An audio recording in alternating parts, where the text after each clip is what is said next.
Good evening, good afternoon, everybody. Hope you are all doing well. Welcome to the first episode of a new series. And in today's series, we are going to be flying the DC-6 around Germany. Of course, we got to get there. So we are starting off in London, and we're going to be flying over to Hamburg on this leg. One of the longest legs we'll be doing on this trip. It's going to be an opportunity to explore the aircraft and hopefully answer any questions about how things are going with the sim, how to navigate in the sim, and how to basically work some of the systems and controls. So we're here out on the ramp. You can see our aircraft here today. We'll be flying the Royal Canadian Air Force Air Transport Command DC-6.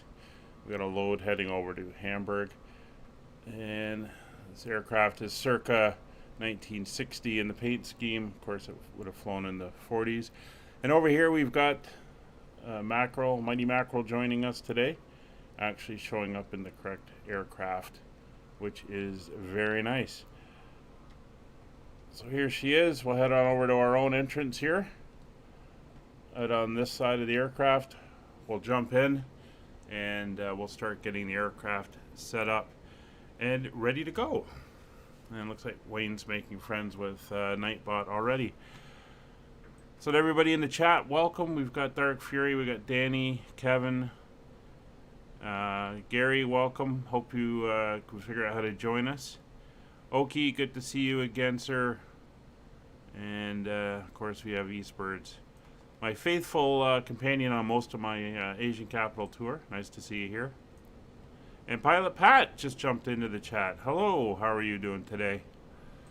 Spits for escort? Don't have any planned. We'll have to see. All right, let's hop on board. All right, welcome to the cockpit of the DC-6.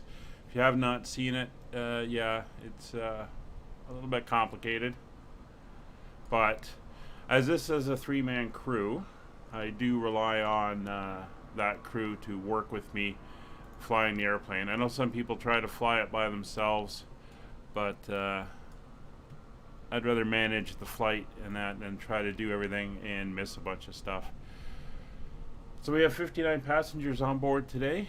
They are all on board. We'll get the wheel chocks removed, and we can get the front of the cabin closed up. Here come the stairs, and we'll get the door closed as well. We'll go back and close that door. There we go. And the handle. I got no idea how you close the door like that if you've got the stairs up blocking the entrance, but we'll have to see. Oh, you're flying in New Zealand? Yeah, it's always great down there. Alright, so everything is clear. We got the air stairs at the back. They're going to start loading shortly. So let's get the passengers loading in, and we can talk about our route and then get ready to go. Alright. So passengers are loading up. We're going to take a look at the route today. Winds are out of the southeast, so we're going to be taking off on a runway 09 right. Let's bring that up. There we go. So you can see where we are down here on the south ramp. We're going to come up, we're going to taxi via Sierra all the way down to 09 right. We're then going to take off from 09 right. Oh, there's, looks like Dark Fury's joined us out there as well. Dark, if you're running a custom livery for your DC-6, make sure you send me a link to it so I can get it added in for next time. So we're going to take off on 09 right. And then we're going to head down towards the first VOR, which is the Biggin Hill VOR, and then we're going to work our way down south of east over Kent to the English Channel, We're then going to head over to the Belgian coast, and then we're going to fly up along the coast into the Netherlands, basically up towards Rotterdam, and we're going to turn a little bit more northeast on our big leg out over towards Bremen, and then from Bremen we're going to turn up to Hamburg. And with the winds at the moment, we're expecting the visual for runway 330, and we're kind of going to fly over north of the city, and then we'll loop around and then set ourselves up for the visual approach. The weather's quite good at the moment, so I'm not too worried about that as we head out. Okay, so that is our route. And we got lots of VORs, so it's lots of practice tuning in VORs and everything like that. So we can now start getting the aircraft set up while the passengers are being seated in the back. Cockpit pre-flight.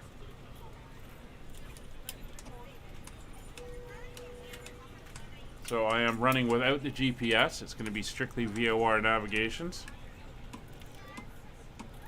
Oh, I see Wayne's name, but I'm not seeing an aircraft out there, so I'm not sure. Oh, oil coolers and cow flaps. Auto in position. it looks like a Spitfire out there. Checked. Looks like we're gonna have an escort. Set. Manifold and duct pressure. All right, so we're flying at 13,000 feet today. Radios. So let's head over to the pressurization panel here. So we want to set our flight to 13,000. Wrong one. Doors and hatches. And this will automatically help pressurize the cabin.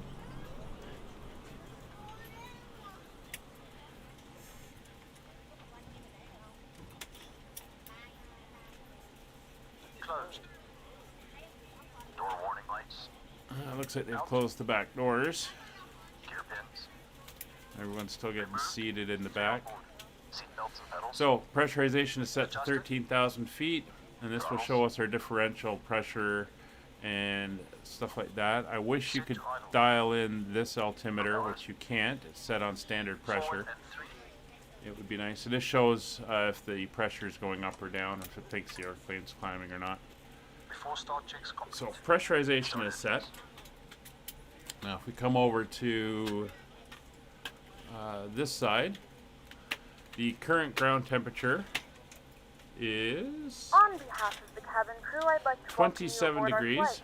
As you find your seat, be sure to So place your large it's above items in the open 10, so bin we'll leave and windshield smaller items heating underneath off. the seat in front of you. If you have We trouble do have the finding a cabin location heater for on in any the of your back, carry-on but it's items, set on low please right use the now, flight attendant call and button the over your de-icing seat. is Somebody all will turned assist you. off. If the overhead bin is full, please make sure you close it. We'll as a now go courtesy over to the other radios, passengers. and we'll start getting that Please set double up. check that all your items are put away so that the aisle is clear and other passengers. So we have can no make their way ADFs to en their route. seats. If We're you're not in an using emergency those, exit row, but please read the exit seating responsibilities in the card. and we the have feedback one in front at our of you. destination If you're not able to airfield. comply with these actions, please let a flight attendant know so that way you can be reseated. You are free to use your portable electronic devices during the boarding process. We ask no. that larger electronic So we devices are are good stowed there. once we depart from the gate. Thank you and welcome aboard. For the VORs, we're going to set in our first frequency for the Big and Hill VOR, which is 115.1. There we go. And we're going to tune that in now. And we're going to set our second VOR frequency in, which is 117.3.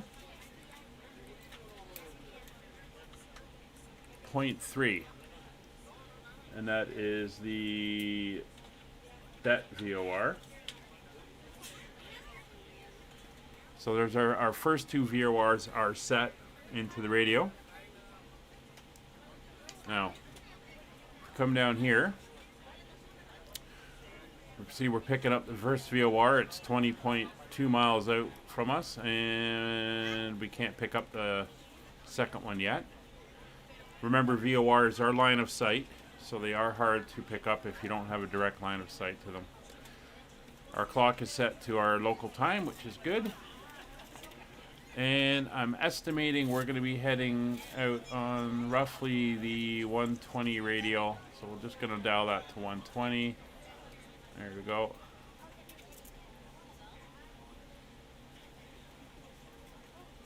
So that's what we'll use to fly down.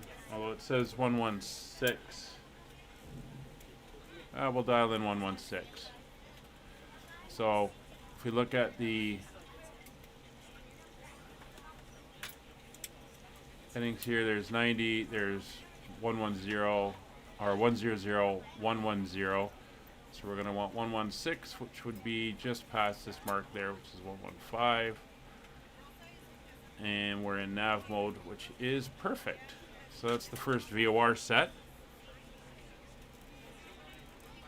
Oh, you're already picking up the second one? Yeah. I might have a building in the way or something. It could be a little bit weird.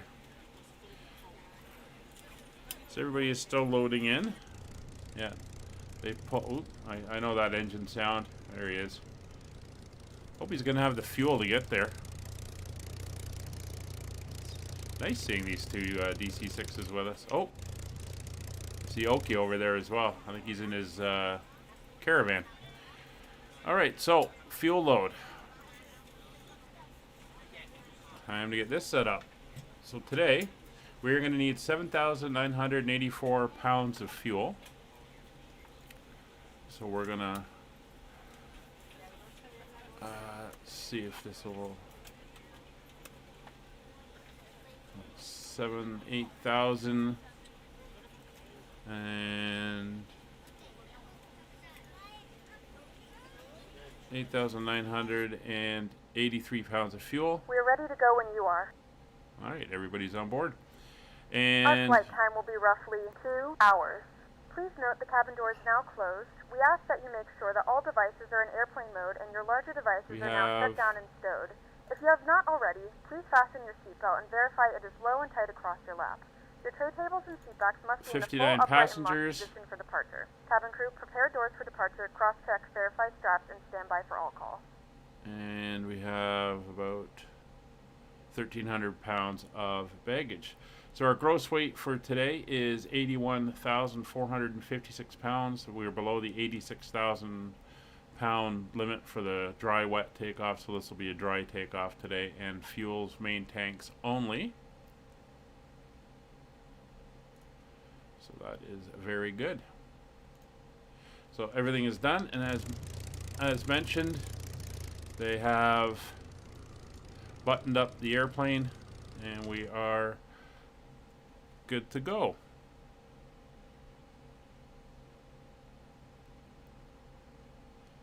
Okay, yeah, Biggin Hill is the first VOR.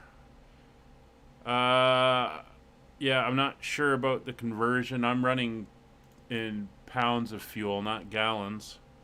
I think you might be a little bit light. So, you can see my fuel load there. So I'm basically, my main tanks are each half full, roughly. All right, so we'll get ready for pushback. Now, pushback express does not like the engines running when we do this. So we're going to go to plain battery.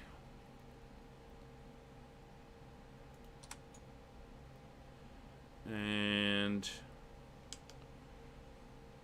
remove the ground power unit, and we're going to start the push. Cockpit to ground. Go ahead, flight deck. We will be ready shortly. Roger. Cockpit to ground. Go ahead, flight deck. And we we're are going ready to for go tail pushback and engine start. to the left. Roger. Release the parking brakes, please. Parking brakes released. Pushing back.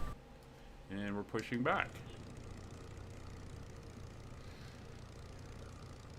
So we're going to go tail to the left. We're going to line up here on Sierra.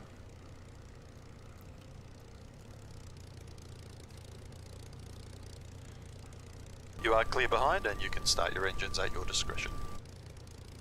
Yeah, not going to do it while we're pushing back.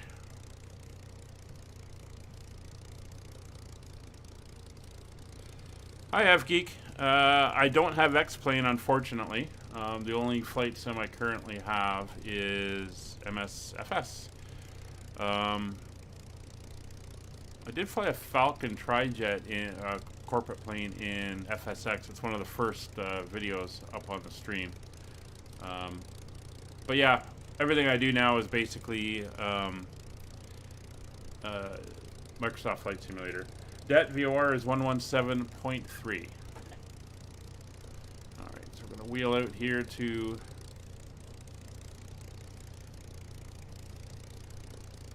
looks like this old British Airways liveried A320 is just landed with the wind.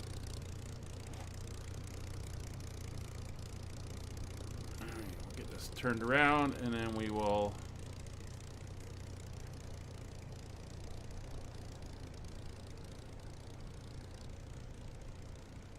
come to a stop. That was rather abrupt. Pushback complete. Set parking brakes, please. I think I'm gonna have to get that Parking brake set. pushback tool. Okay, the tow bar is disconnected and the equipment is clear. We'll see you on the left side with the pin. Thanks, and you can disconnect and go to hand signals. Thanks. Have a good flight. See you later. Check the weather again. Yeah, winds are still out of the east southeast, so that's good. All right, let's get back in the Restez cockpit. calme et écoutez les instructions du personnel de cabine. Oh, we've missed the English Les part of masques the. à oxygène tomberont du dessus de votre siège. All right. Placez le masque sur votre bouche et votre nez, comme ceci. Engine 3 is ready to go. Tirez sur la sangle pour la serrer. Selectors Dans le on cas peu 3. probable d'un Pumps atterrissage on d'urgence low. et d'une évacuation, laissez Bags vos are on bagages both. à main derrière vous. Cranking. En cas d'amérissage, des gilets de sauvetage sont situés sous vos sièges et un éclairage de secours vous mènera à votre sortie et toboggans les plus proches. Nous vous demandons de vous assurer que tous les bagages à main sont rangés en toute sécurité pendant le volume. Fumer n'est autorisé que lorsque le panneau d'interdiction de fumer est éteint. Pendant que nous attendons le décollage, veuillez prendre un moment pour examiner la carte Sounds de like we données got a de good sécurité start dans on la poche engine du one. siège devant vous. Thank you and enjoy your flight.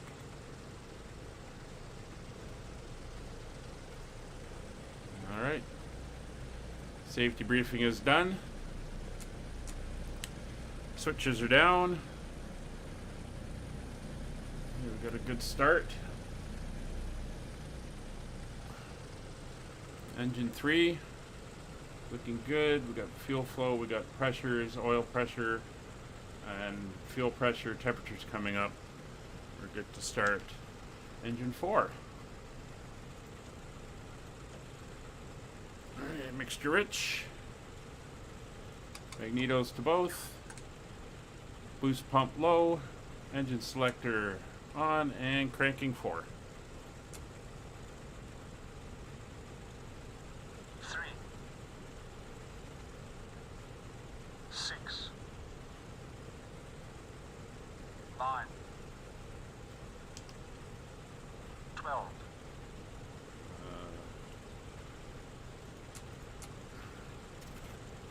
Learning where all my my new views are.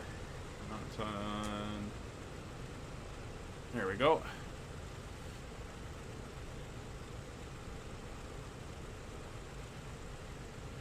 Good start there. Just waiting for the switches to click off.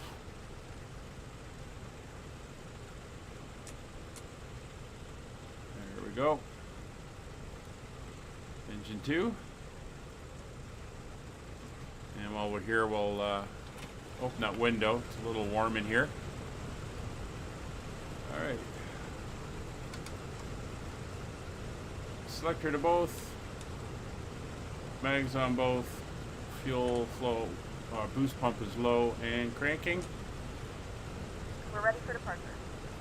Cabin is ready to go. 6,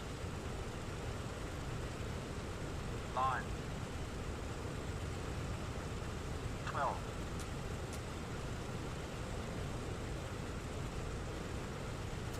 All right, Kevin. Well, hopefully you'll get back soon.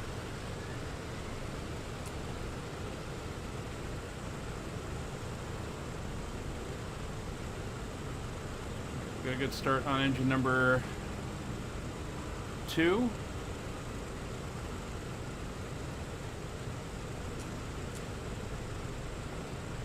And switches have reset. Engine 1, the mixture auto rich. Magnetos to both. Selector, engine 1. Engine 1 boost pump low. And our main boost pump, not the alternate. And let's crank the engine. There she is. 3, 6, 9, 12. Prime and boost.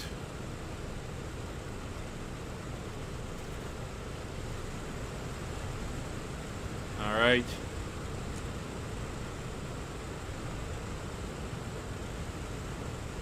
She's up and running.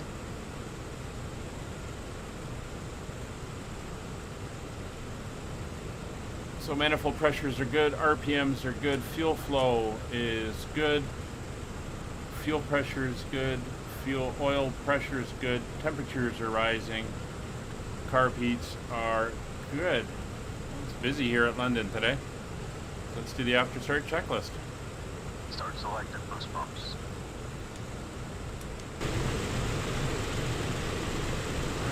Derek is getting his fired up.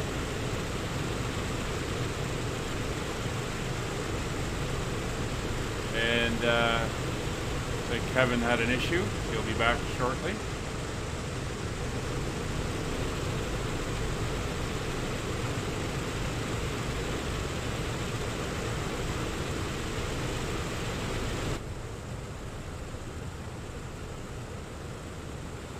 You can see the VOR needles already pointing off towards our VOR.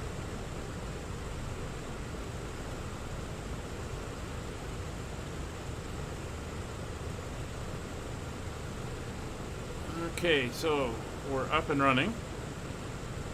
QNH is 1019, so let's get that set in here. 10. There's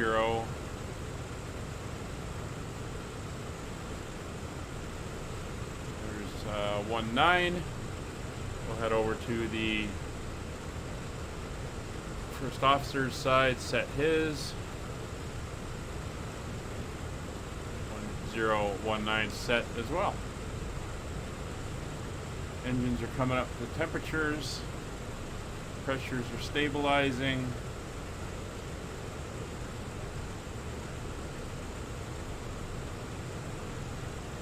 And everything is good.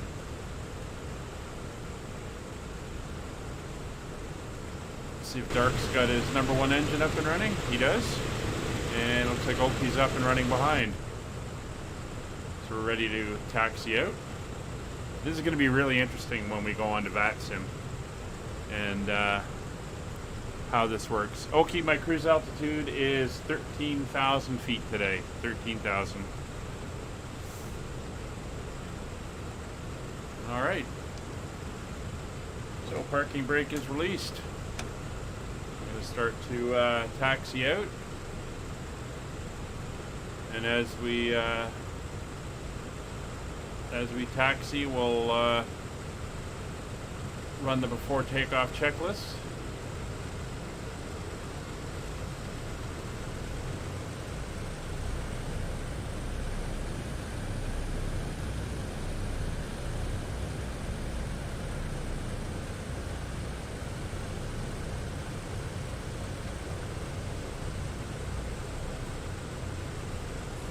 Bring the engines back to idle.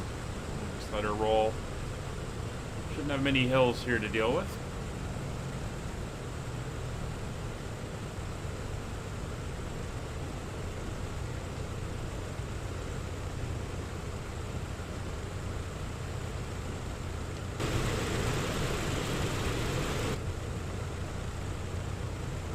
Come up slightly on the outer engines.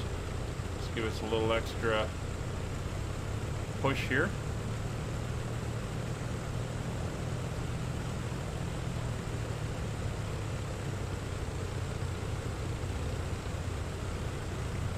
Up to about 1,000 RPM.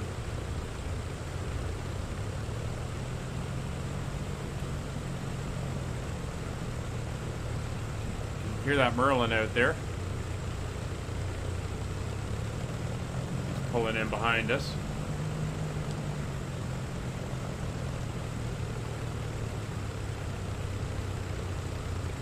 So the external views I've managed to set up for this thing are the view in the back on this side. We have a view from the front right back at the engines. We have a view behind.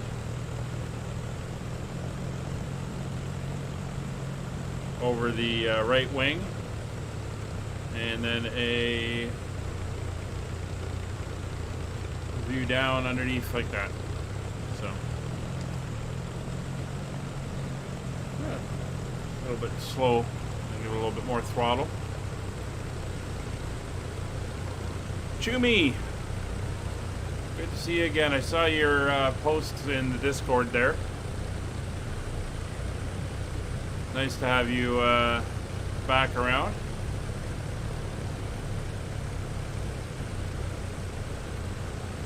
Be taxiing too fast in these things.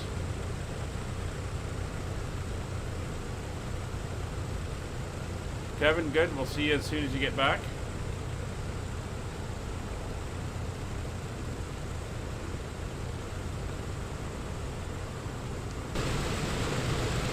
There we go. There's the fleet.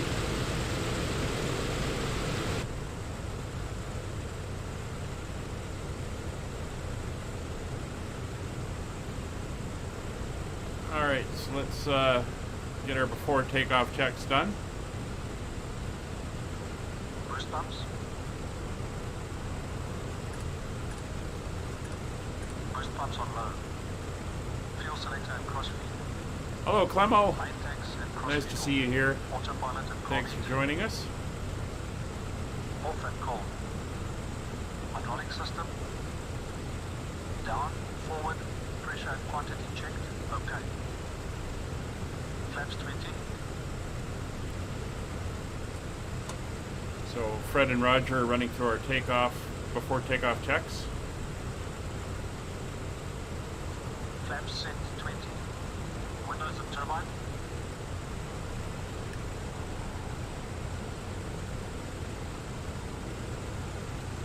Closed and on. Controls. Gust lock released. Free. Detonator. On. Mixture and cowl flaps. Bridge unlocked. Set. Transponder. On. Landing lights.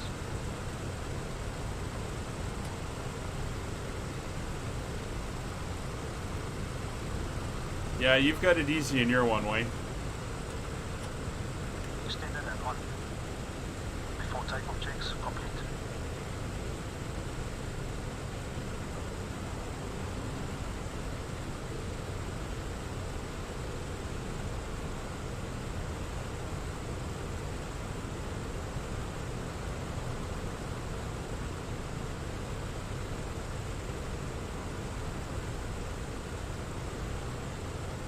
Alright, we're going by the last of the cargo aprons.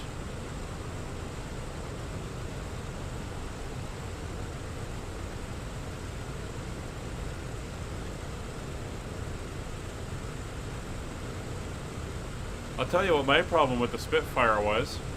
I was closing the door, but I wasn't doing the double close on it to secure it, and I couldn't figure out why I couldn't get the canopy to close. So I had to fight with it and struggle, and finally had to watch a video on it, and I saw the guy doing the double click on the door.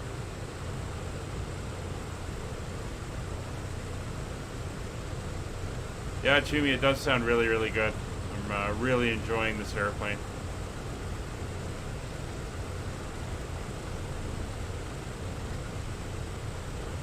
I've got a number of flights on it, and it's a challenge. It's slower than the Airbus, but there's a lot more to do, so it keeps you busy.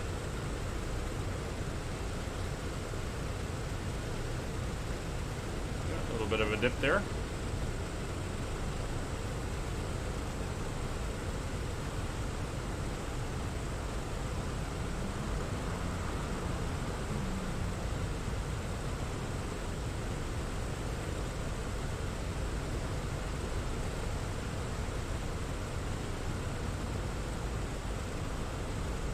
Spitfire is fun though. I had it out the other day and I was flying low and fast through some hills. It was a lot of fun.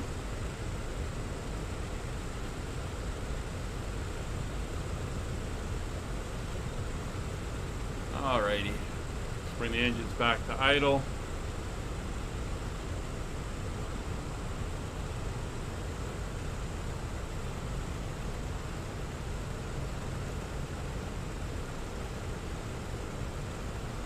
Alright, so I'm clear on the glide path, nothing coming in. I'm going to roll right out onto the runway.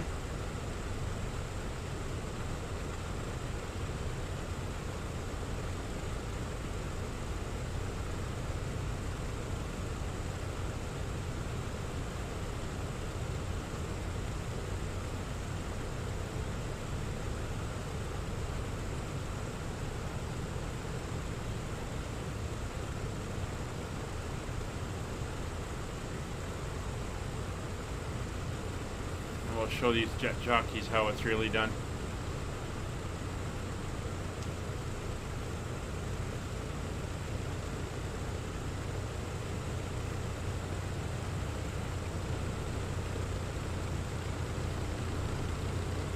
I should be crashing it. That's not good for it. Why am I stopped? I'm on a hill or something. Come on. There we go. Let's get her out of the harmonic area.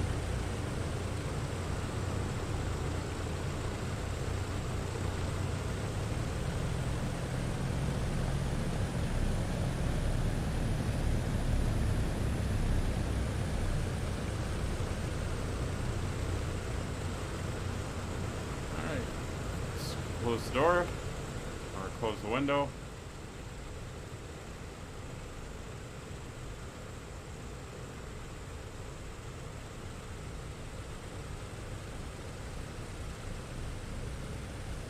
I think we're going uphill here.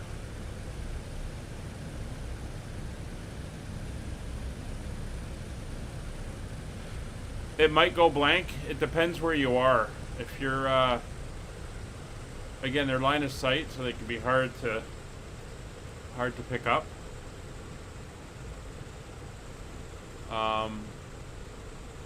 Also, make sure you're not running with failures on. You might have lost a circuit breaker or something, which is not good. But if the radio goes out, it's this dial here, this little one that you use to turn it on, if it accidentally turned off.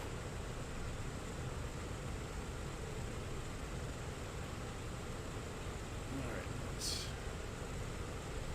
get ourselves lined up.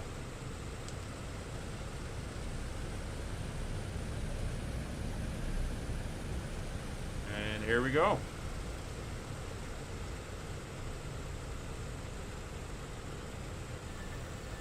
Brakes on and brake set. Looks like Mighty Mackerel is out and coming. So we're all good. There's dark. Alright, here we go. Try takeoff. 30 inches stabilize. 30 inches stabilize. So it's going to be an easy pull back. And you can see here at the weight we're at 79, about 80. It's going to be about a rotation of about 101 knots. And we're going to ease it back up to try to get 120 knot climb speed and then slowly nose down. 30 inches, stabilized. Cowl flaps. Cowl flaps. Cowl flaps set. Full power, please. Going full power. Alright, full power. It's coming up. Wayne's getting buffeted back there in the wind.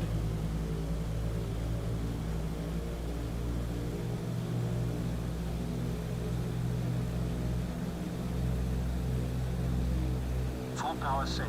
Full power set, brakes are released.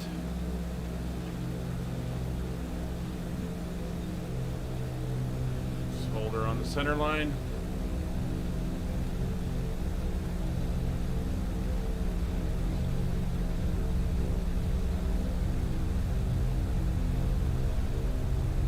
Airspeed's live. It's 80 knots. 100 knots. Start easing her back. And we're airborne. A little bit of a crosswind. Gear up. Gear selected up. Hold her for 120.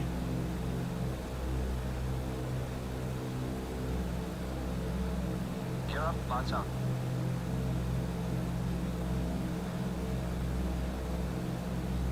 Gears up, so we're going to ease the nose down slightly now. Try to get about 140.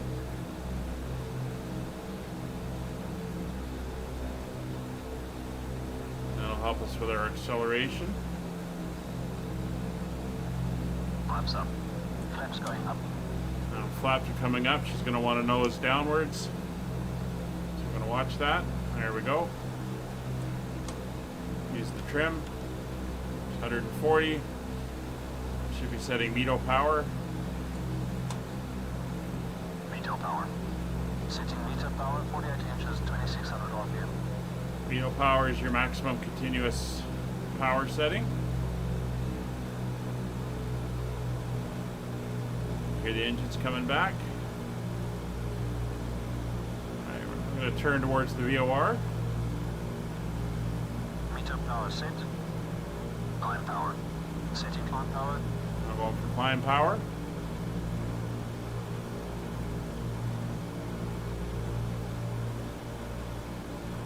Alright, heading towards the VOR. So we want to trim for 160. You can hear the engine's coming back again. Climb power set. Alright. After takeoff checklist, please.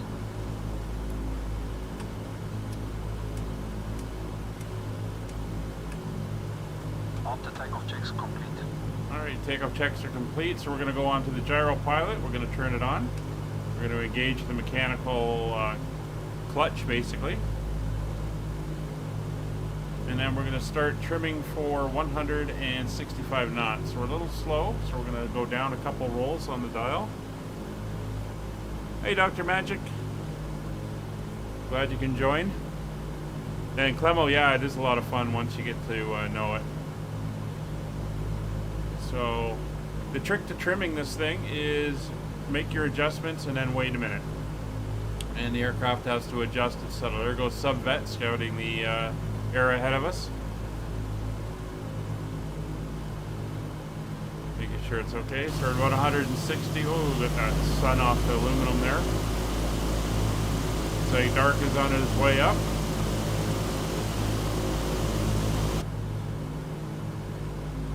Close to 165. We're 13.6 miles out from the VOR. So what I'm going to do is go over now to localizer mode. And that's going to actually go on to that radial that we dialed in. And take us there. So the way I do the navigation is when I get within 5 miles of the VOR, I'll go back to gyro pilot mode to lock it in.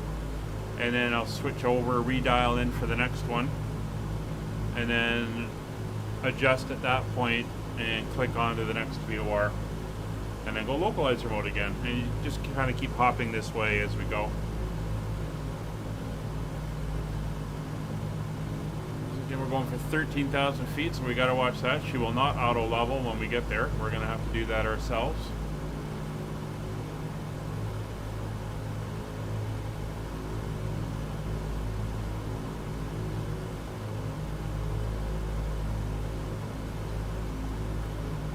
We're at 165, looking good.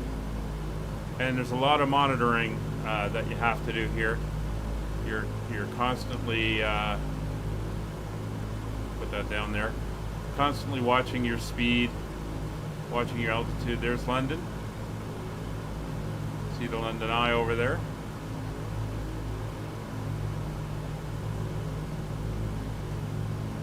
It's 5,000 feet. And we're not going high enough that we're going to need the blowers and stuff on high once we're up top.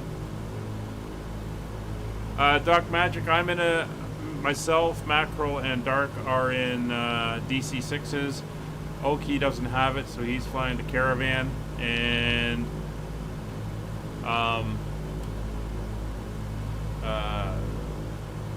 Wayne is flying a Spitfire as escort. Here's a nice view south of London. Come climbing out. See the cowl flaps, they've closed them slightly. Well, not much of a view here except for the engines.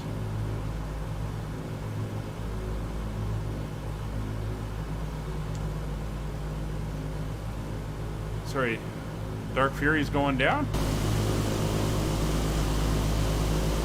No, I got him back there. He's climbing up. I can see him.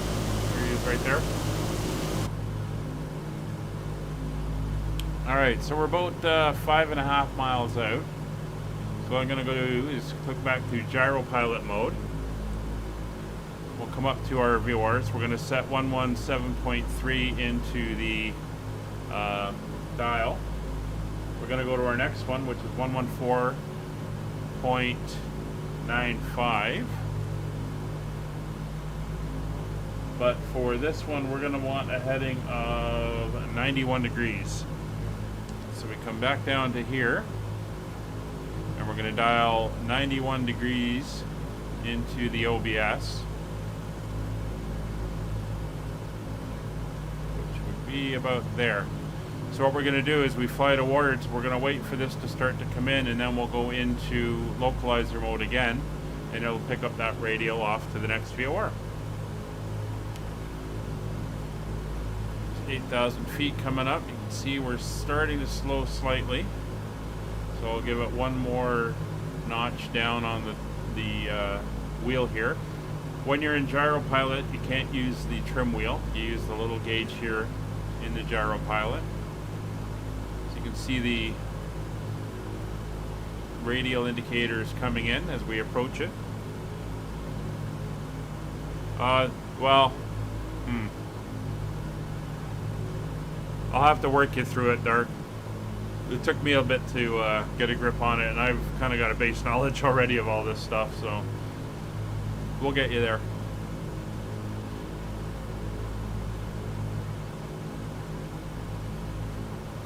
Alright, so we're coming up for the radial. When it's halfway between the last dot and the center point, I'll go into localizer mode, and that will start us off on the next leg. 9,000 feet. There we go, we're about halfway. So over to localizer. Now we're going to turn onto that radial, nice and gentle, as we leave the greater London area behind. You can now turn on your larger portable electronic devices. As a reminder, please not that anyone has electronic devices in this day that we're flying.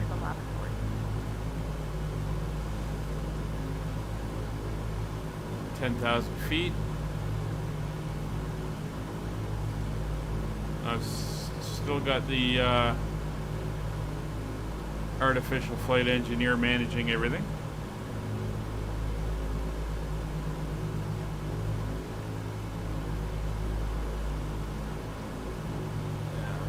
There's some type of graphical glitch on the cockpit of these things, which I wish they'd figure that out.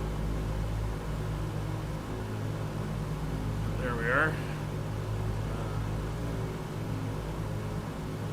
Those are my two under outside aircraft views. And then again, we've got the internal view over the left wing, and then back in front of the right wing. That's us turning onto the localizer. See, we're now straight, and we're 15.6 miles out.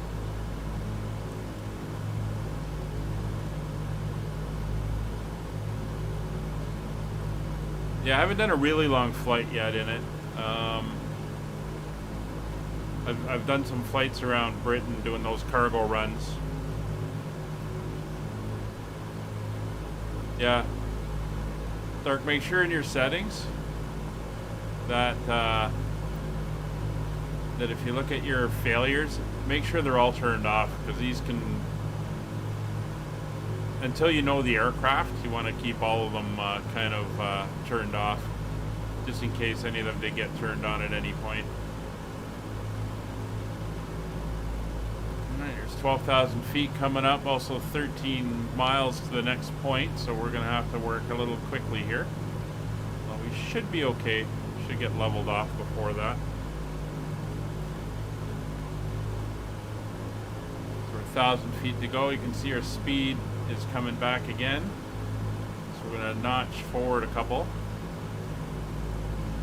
And we're going to start bringing it down. Once we pass 12.5, we're going to decrease it even more. So it's a gradual up to 13,000. And then we'll engage the altitude hold. And the altitude hold you want to engage at a slow vertical change, maybe 200-300 feet per minute. That way you don't get these huge oscillations in the aircraft. So coming down, slowly start decreasing the vertical speed.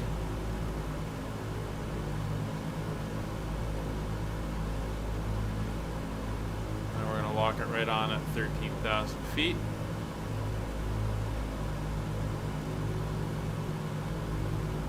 For that, we're just going to dial this back to 0.3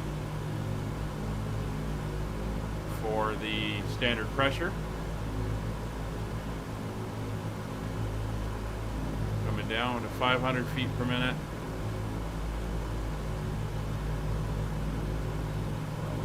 Over on this side as well.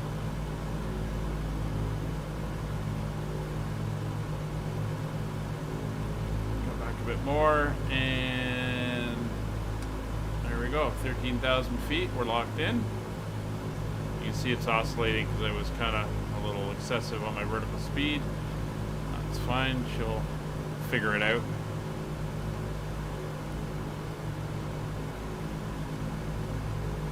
Speed's coming up, so we're about 190 knots, so we're going to run the cruise checklist. Set cruise power, please.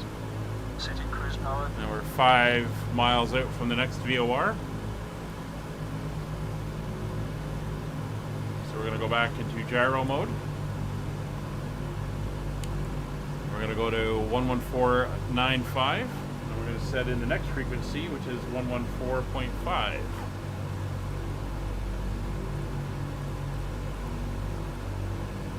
And our next heading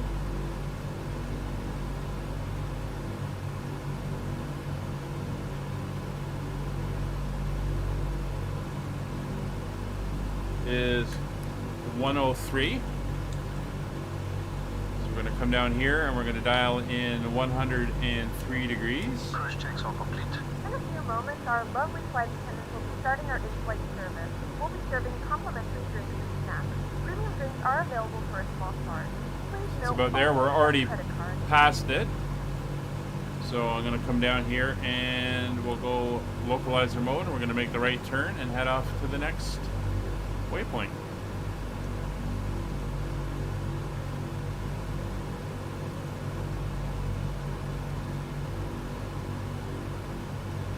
You can see we're slightly below. Once we're level, we'll adjust that. So we're turning now to intercept the next VOR. We're 28.5 miles out from that VOR, which is on the English coast, as you can see ahead of us here. We're going to be crossing just north of Dover.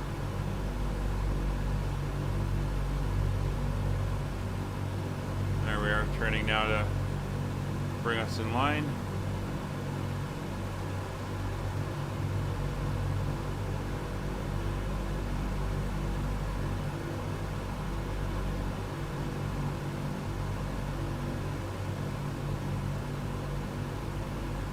Very nice. Weather's looking very nice for today.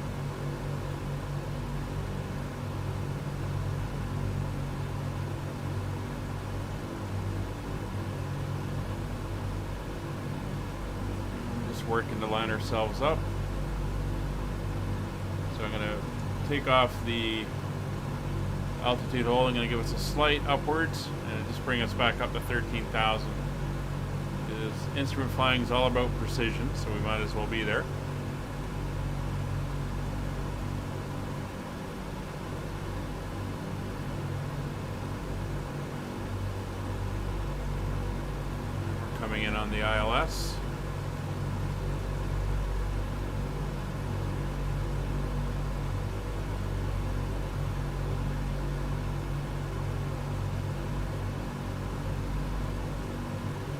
ILS on the radial for the VOR.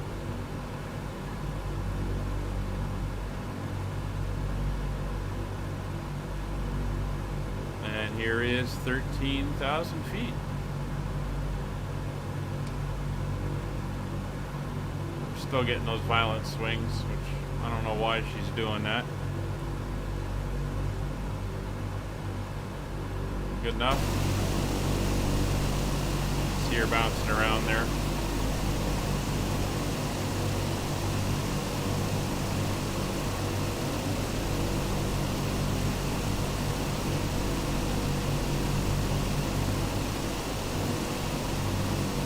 All right.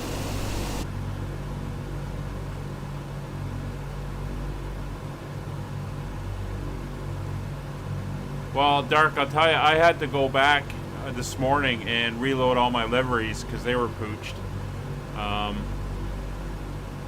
And I went in earlier today after that and checked and make sure everything was working properly. It seems whenever they do an update to the model, the liveries tend to get screwed up.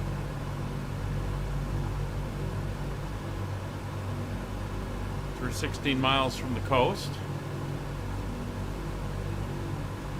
See, that's the town of Dover. There's Folkestone. And we're going to be crossing right about there. And we'll be turning slightly eastward and heading across the channel. There's, I see Eastbird's mackerel, Okie. I'm waiting for Wayne to come up and do a little bit of formatting on me so I can see him out the windows. That would be nice. 13 miles to go.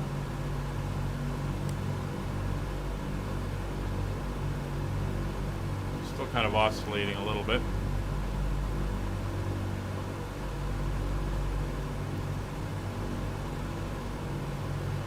So yeah, this is basically how you navigate this thing without using a GPS. Now you can take this route, load it in to the sim through the main page when you load in the aircraft and where you're going to spawn. And then if you use the GPS setting and put a GPS up there, then you would be able to have it, leave it in localizer and just have it turn at each VOR on the route like it would be following a normal GPS. Oh, where's the fun in that?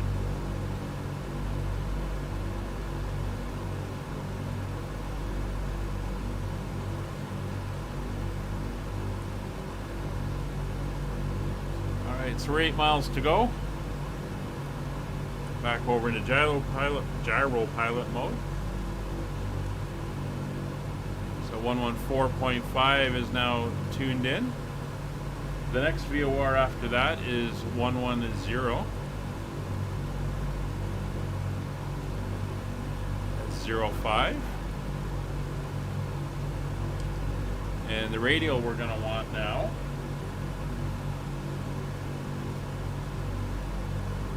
is 90 degrees.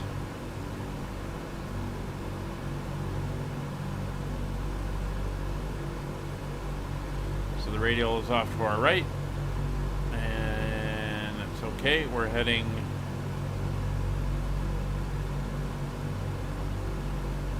see where we're heading here of about 105 or so, 103.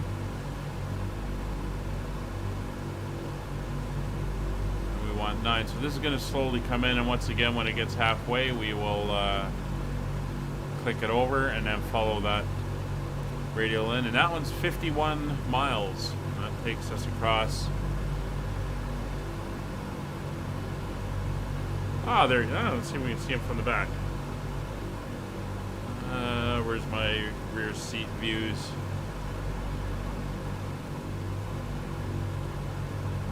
No, it was 7 and 8.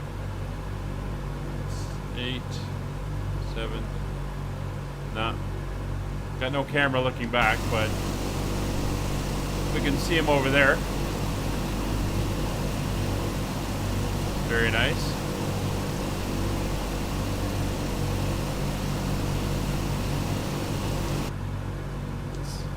Can't go too long because we got to be watching where we're going here with the radio. So we're getting about halfway, so we're going to come back and a localizer. And that's going to turn us slightly for an intercept into the radio.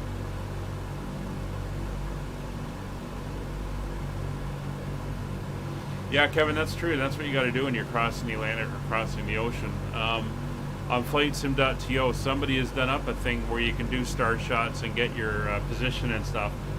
That type of math and stuff is beyond me, but it's pretty interesting that somebody's actually created a way to do it, and that it's accurate enough in the sim that you can actually do that. Oh.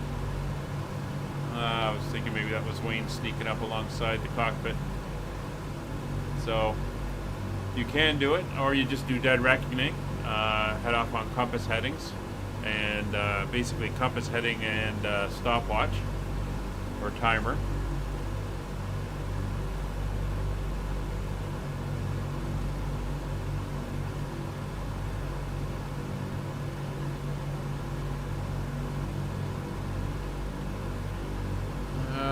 So we're heading to the Belgian coast.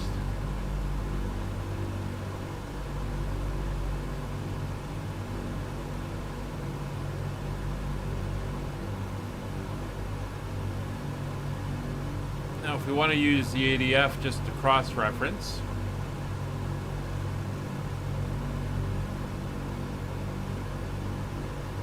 I'm just going to see if we've got anything out here. 400. The Ostend ADF. So if we go over to here and dial in 400,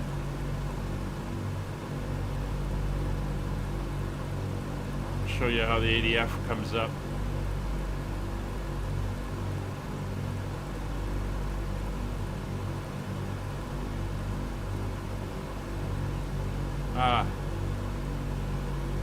Didn't realize it did that. Okay, so let's dial that over, 400. So when we get close enough, we should see that appear on this dial, and we should get the big indicator here pointing off in that direction. So we'll see how that works. Oh, there he is. Nice Spitfire there off the left nose.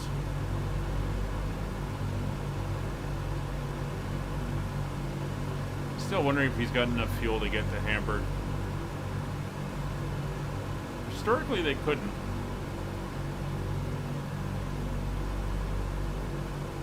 $35 miles to go.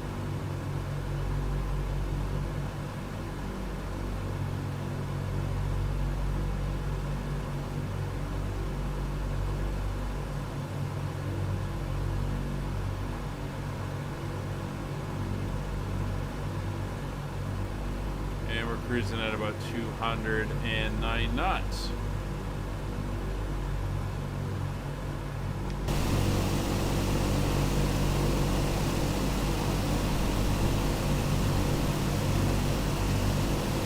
We got the guys behind us in this mass of name tags here over England.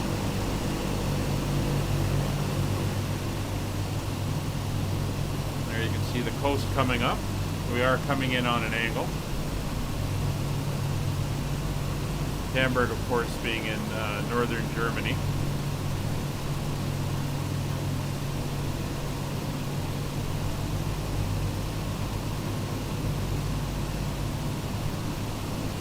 We got a ship down in the channel there.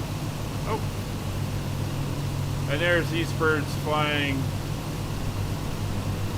Well, what can I say? It looks like he borrowed Mackerel's Cherokee Spitfire.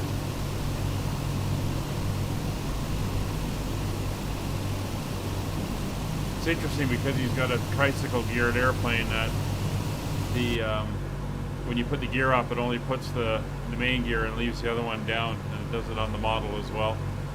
A little ship down there in the channel.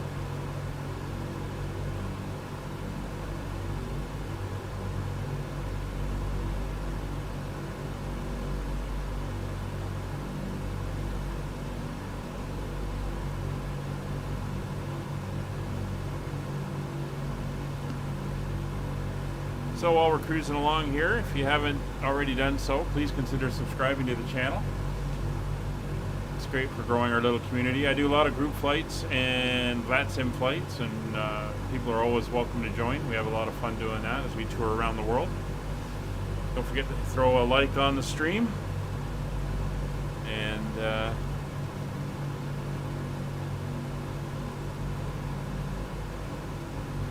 it's interesting. We just passed time zones and the clock's just shifted over by an hour. That's cool. So it's now 12 o'clock local time. You can also set this to Zulu. Yeah, so there's Zulu time, 10 Zulu. There's our local, and then this is the controls the stopwatch function.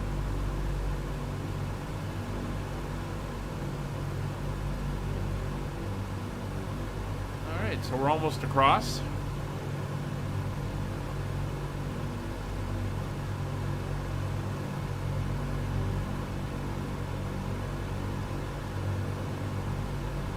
The town of Dunkirk is going to be passing under our right wing here.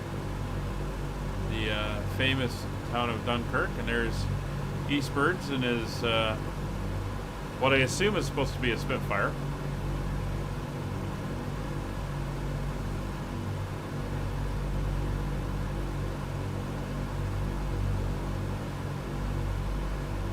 Another ship down in the channel there, and there's the harbor at Dunkirk.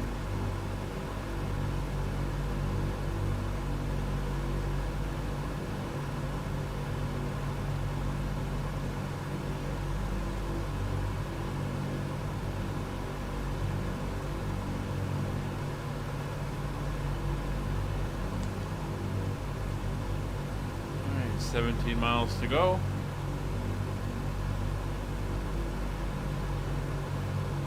So a quick word on our descent. We have to be at 3,000 feet as we approach the airport for the landing. We're at 13,000 feet now, so we got to lose 10,000 feet.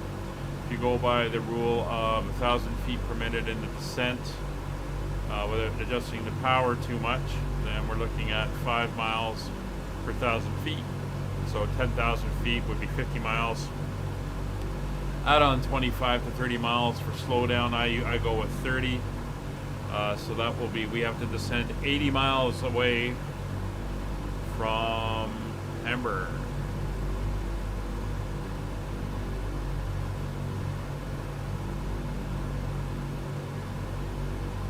So that is going to mean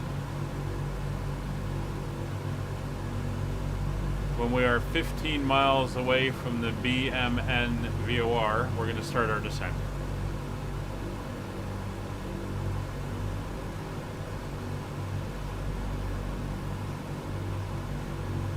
And that should give us time to get down to 3,000 feet and start slowing this aircraft down as we enter into the area at Hamburg.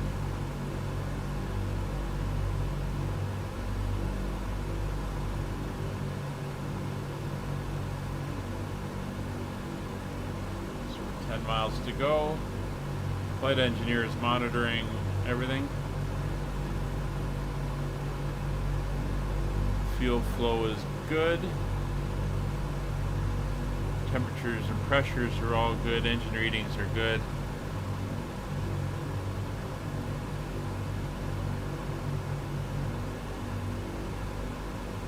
I don't know why I can't see your spit, Eastbirds. I'm having the same issue with Mackerel. He's got the same thing, and I can see Wayne fine, but you know, Mackerel was coming up as the same thing you're flying. It's weird.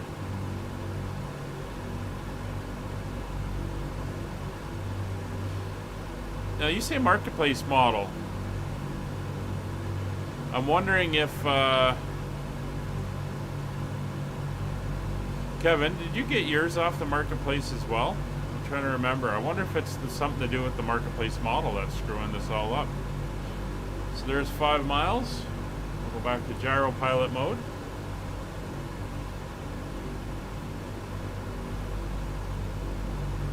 10.5 is going in there, and it's 1004 is going to be the next one. And we want 53 degrees.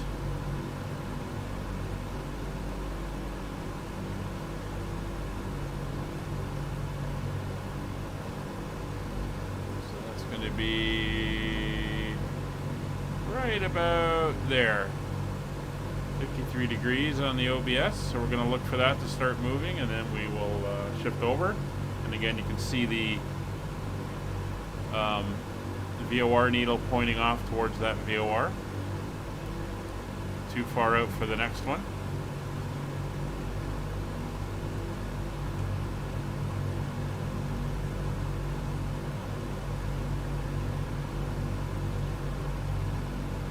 You can see the needle starting to move inwards. Oh, so it's both Flying Iron's direct one and the Marketplace one we're having an issue with. Very weird.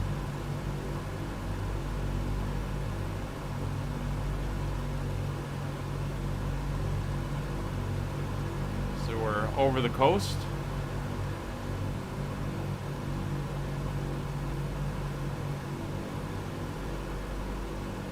You can imagine the early World War II bombers doing these flights. I mean, this is about how high they flew. The original, what would they have been? The Wellingtons and some of the other early bombers. All right, so we're over and over to localizer. We'll pick up the radio.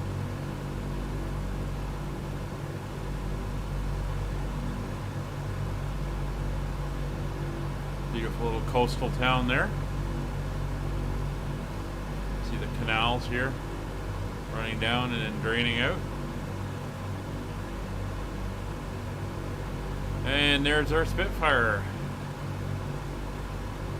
Beautiful.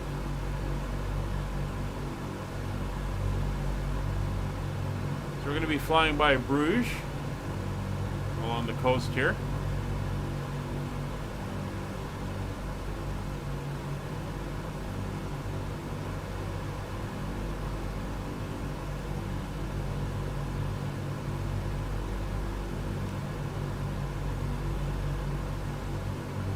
Lining ourselves up.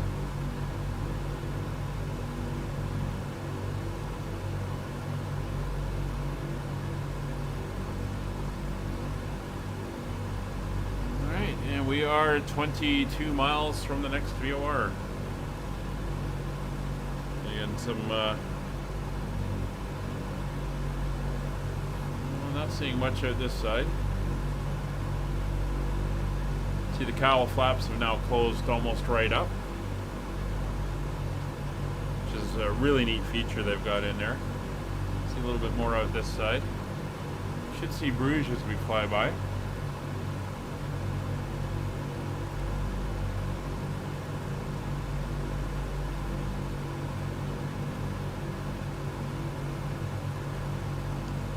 I'll pop back to that view. We'll take a look at it as we come up on it. So how's everyone doing behind us here? There we go. There's our escort. We got Dark over there. We got Oki, Eastbirds, and Subvet. A little screen grab. And there we go.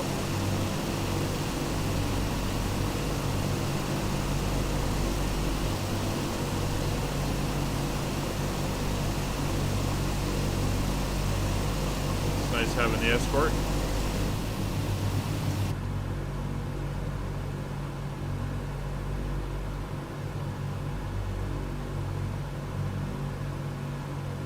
You certainly don't get anywhere fast in this airplane. That's for sure. So for you guys that want to fly the DC-6 and are looking for a bit of an adventure, I'm working on a round-the-world flight. I'm going to probably stream it on Saturdays. The The legs are varying lengths from a couple hours to several hours, depending on what we're doing. And I'm looking at probably starting it at 1400 Zulu, which would be 10 o'clock local my time, 10 a.m. And the route, it starts in San Francisco and ends in New York. So if anyone is interested in that, I'm looking at doing that. And then probably doing it on VATSIM, although I'm not 100% sure on that. I'm going to wait until I've got some more experience under my belt with the airplane. Because I'm not sure how they're going to handle us not using SIDS and stars.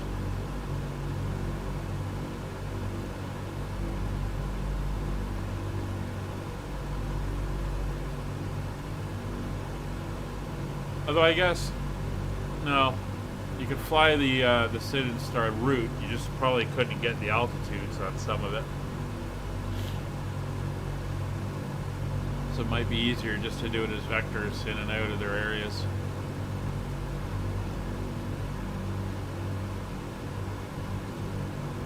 So, Bruges, can we see Bruges? There she is.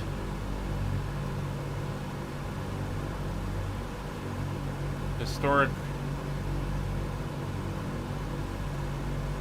Bruges passing under the wing.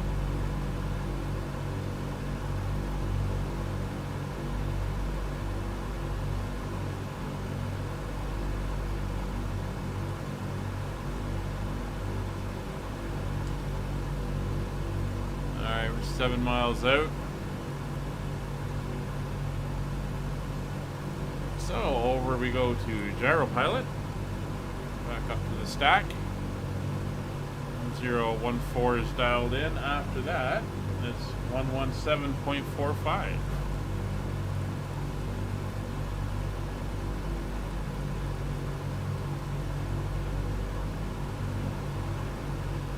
come down here, and we're going to want 40 degrees.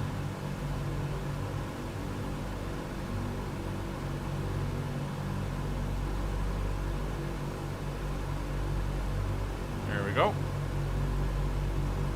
60 miles to go to the next VOR. Just going to monitor the inbound on that radio.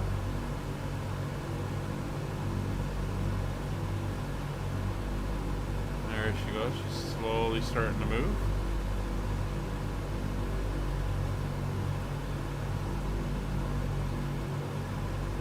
Looks like engine 2 is eating a little bit more fuel than engine number 1. And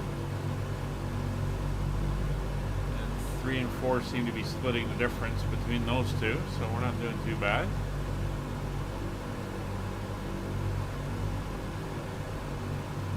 We use about a quarter of our tanks, a quarter of our fuel load.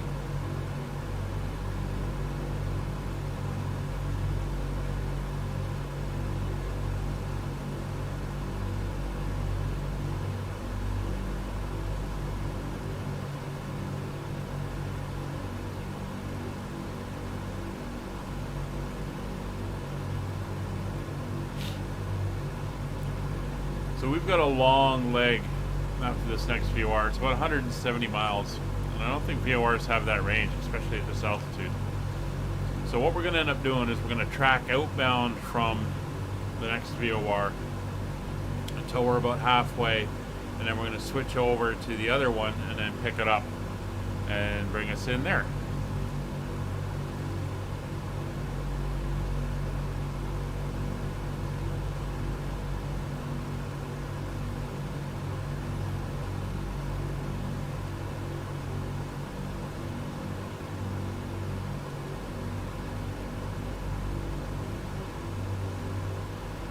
That VOR to come in.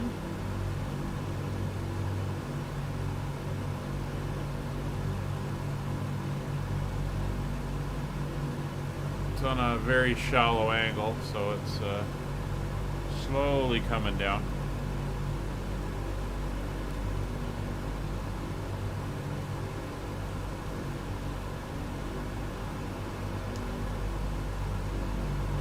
Lovely view out here. We've just crossed over into the Netherlands.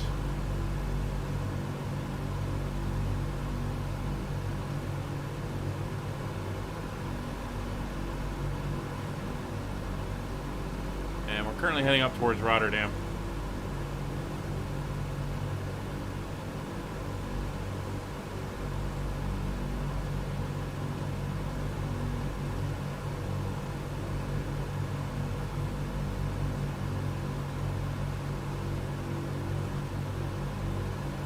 The islands and inlets down here in the south end of the Netherlands. I think this is the province of Zeeland.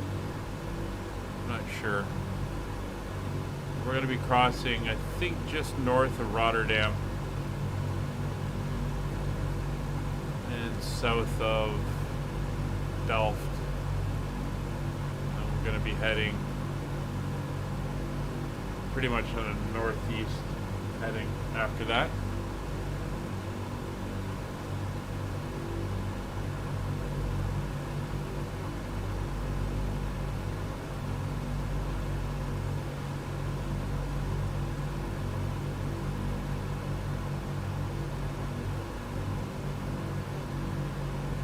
Yeah, a lot more rivers and inlets and stuff than you'd think.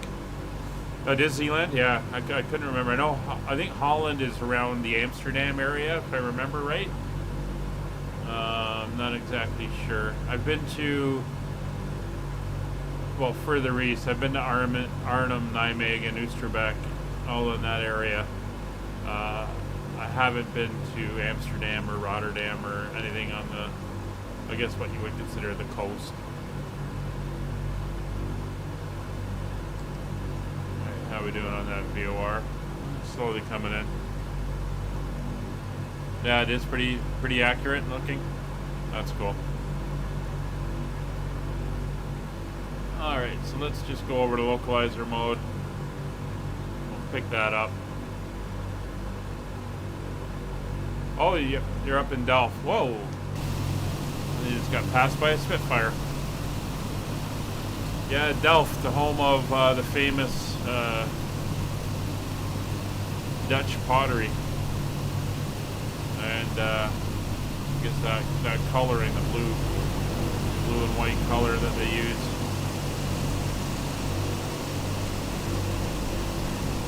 Alright. So it looks like we lost Dark Fury.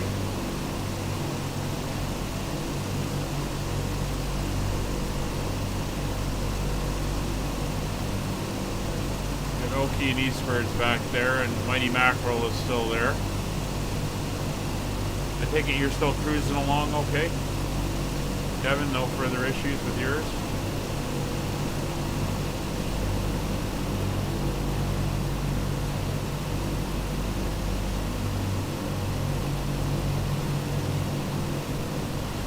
Okay, yeah, South Holland, North Holland.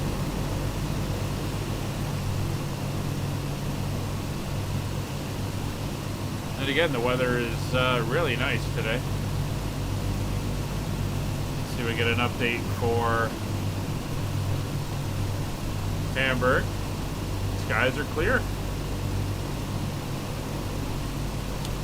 And the wind is coming around. 280 at Hamburg currently.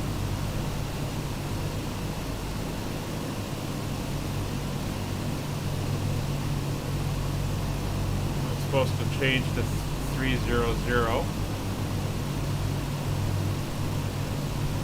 We'll see. We'll do a check a little bit closer. We may be changing runways.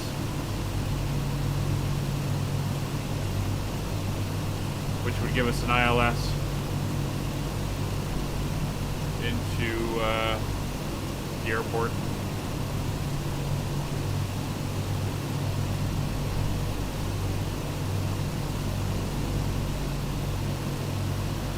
Oh, those are white ailerons. I thought the sun was reflecting off them. Pretty cool coloring.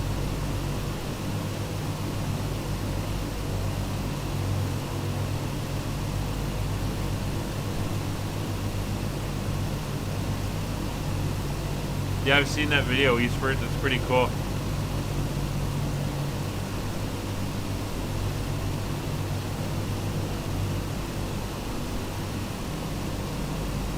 Eastbird, your temperature gauge just gave up. What are you flying?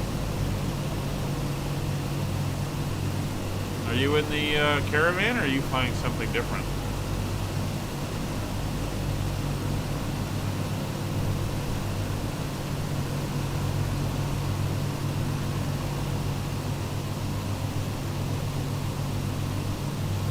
So Rotterdam is up here.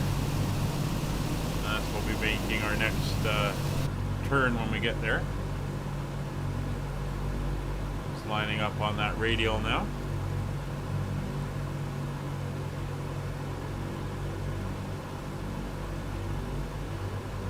Everything is still looking good, just checking all the instruments.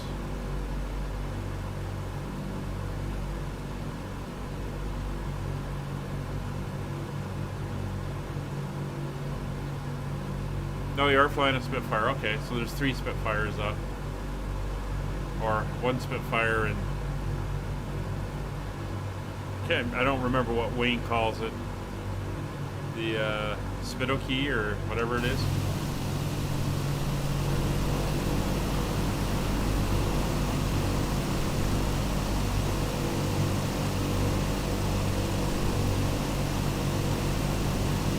There's these birds coming in.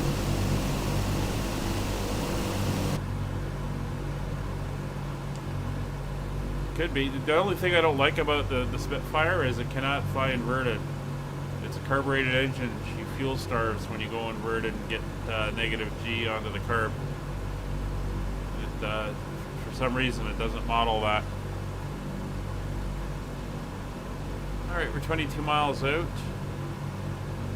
from the next VOR, which we have tuned in, which is 117.45. And then we're going to be going to a heading of 58 degrees for that one. And that's the long leg. That's 170 nautical miles.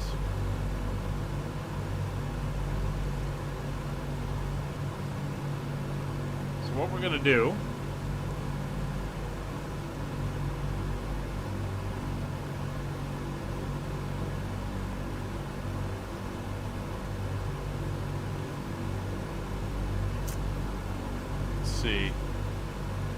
we're going to be on the 58 degree radial, but we want to be heading away from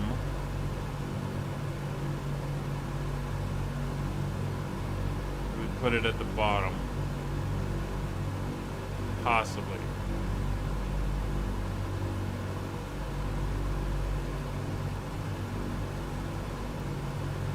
So you can see here on the OBS there's a little arrow.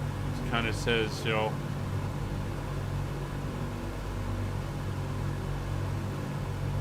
well, it doesn't work that way. I'm trying to remember how these things work. It's a little counterintuitive.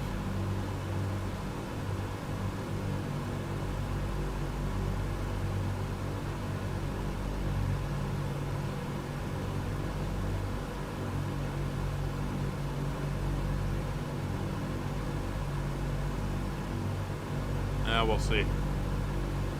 But what I want to do is start off on a heading of 58 degrees, and we'll see if we can lock in.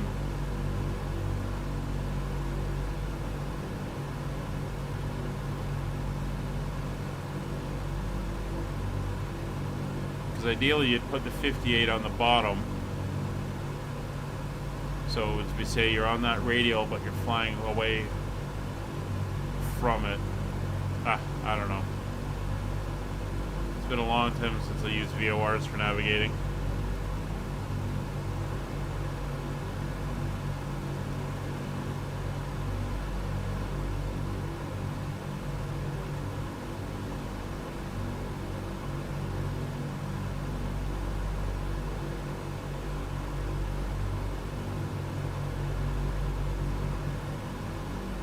Fuel's doing good. I guess we should check the windows. So outside air temperature is just below 0. So if we go up to our gauge here, see it says 0 to minus 140. We would go into that mode, but we're not fogging up and we're not icing, so I'm not too worried about it. And yes, the icing does have a major effect on the aircraft. I found that. Really, really impacts the speed.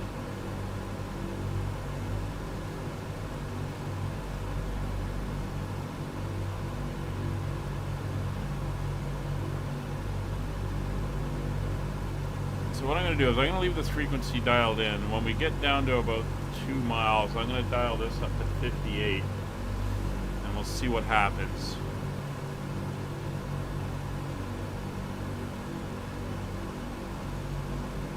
So I want to be on the 58-degree radio, heading away from it. There's our escort.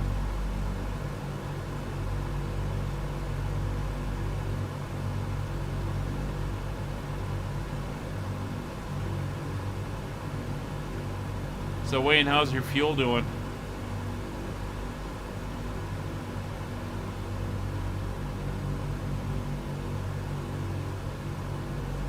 Five miles past.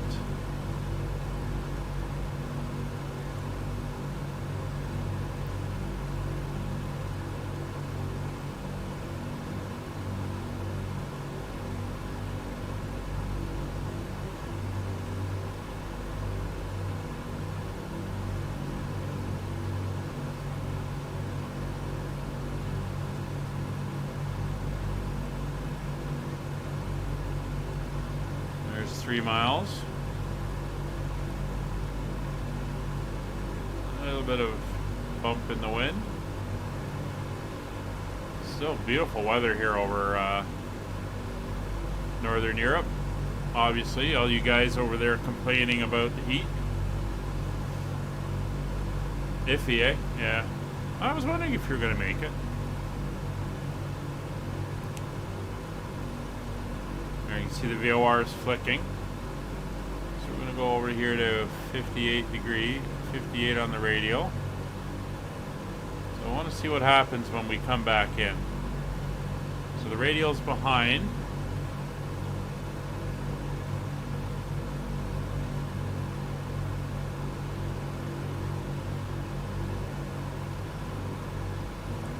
Turn you off. Turn you back on. Now what are you going to do? So it kind of reset when the went dead as we flew over top of it. How are you going to fly? You're going to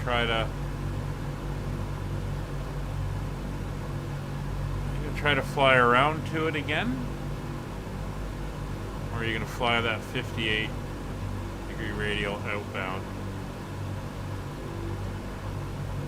Because it's now flicked back and it's showing that we're going away from it.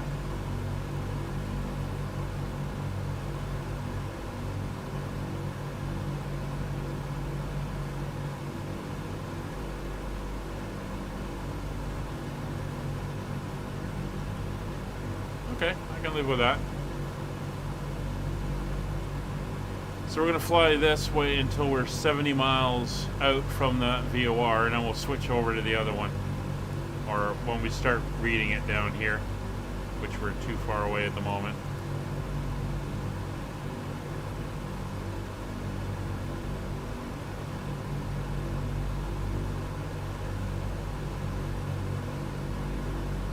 Christian, welcome to the stream. Yeah, we're going to be flying right over top of Bremen. Or Bremen. And, I think the only bombs that we're dropping are the ones, the F-bombs that Wayne wants to drop, but Nightbot will smack him if he tries it.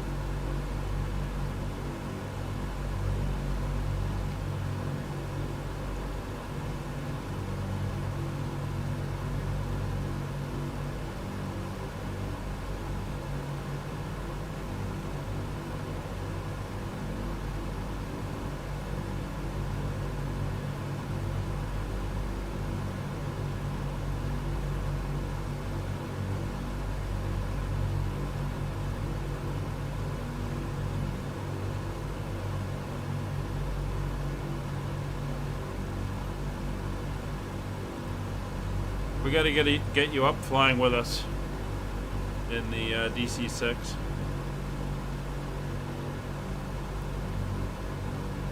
So the thing to remember, 15 miles out from the Bremen VOR, we're going to begin our descent. So we have to keep that in mind.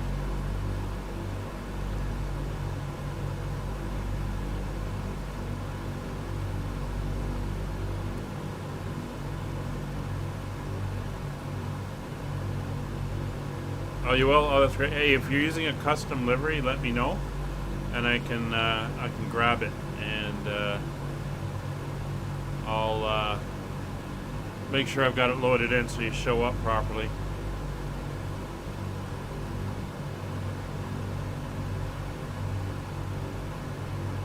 Yeah, beautiful clear skies today. Whoa!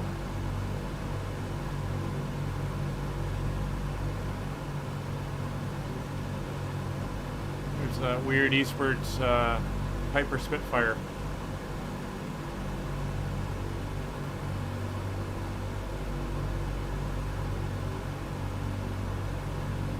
So I believe we're coming up on Utrecht.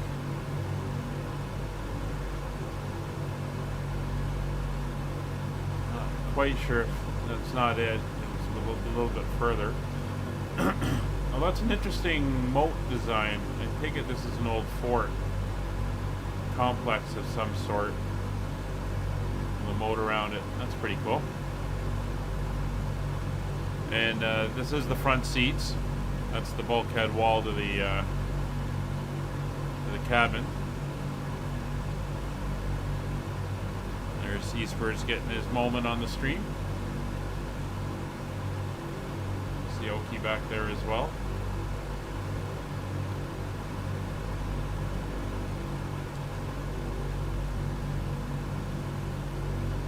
If you could DN me the link to that, just so I get the right one, so that I can make sure I've got it. There goes Wayne again. Wonder how nervous he's getting looking at the fuel gauges.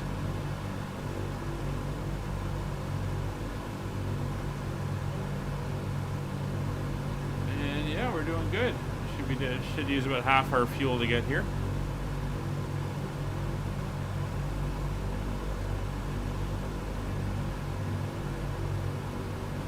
About 22 miles out.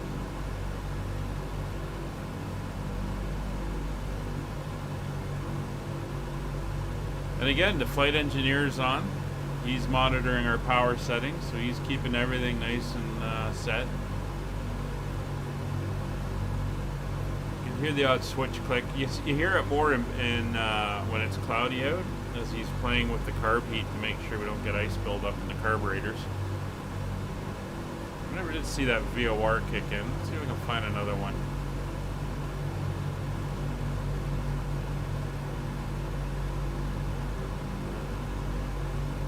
Or that VOR, the NDB. Got a lot of them out here.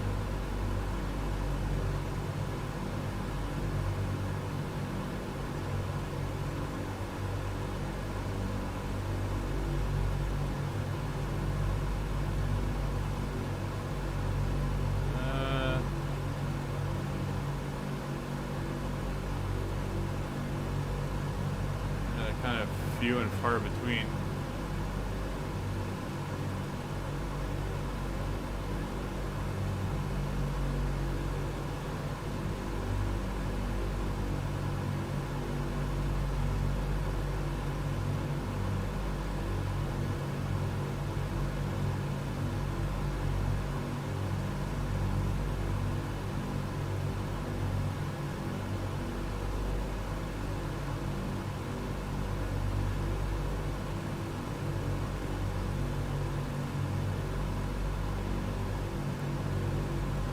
That over slightly more, back on that VOR track.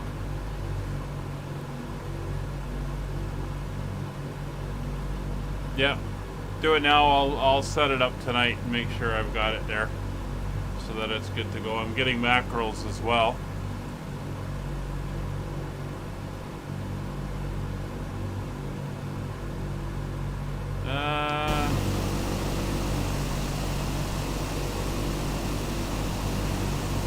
I don't see you yet, but don't be way off in the distance.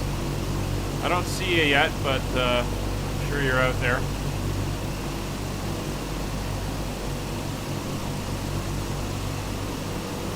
All right, Christian, thanks for popping in anyway. Have a good night. And we definitely look forward to having you here next week.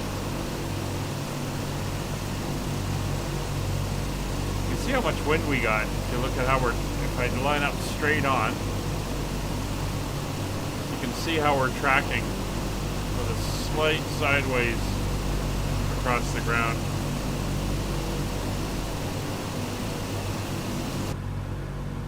Very interesting. There's 35 miles, so what do we want? 170, that's what, 85 miles out. We'll switch over.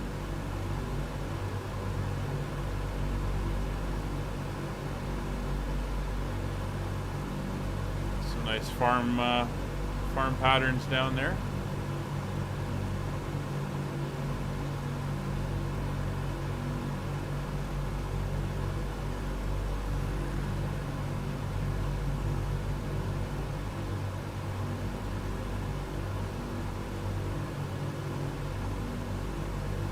I think we're a little bit north of course.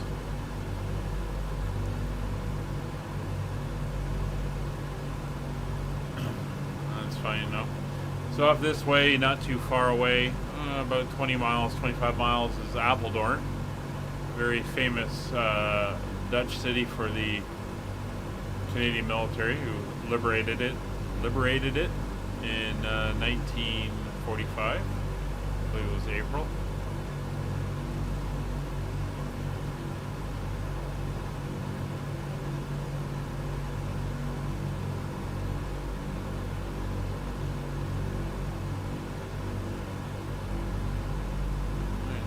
Halfway to our switch point.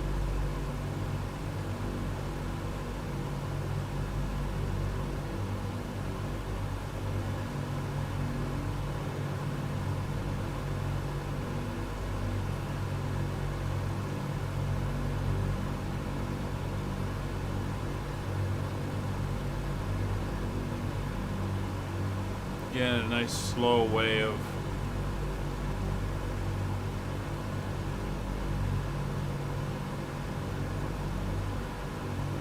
yeah, you're quite far out there. I am, for some reason, I'm north of the track, but I'm tracking into the Bremen, but I don't know why I'm so far out. Oh, these birds just rolled over and he's diving away.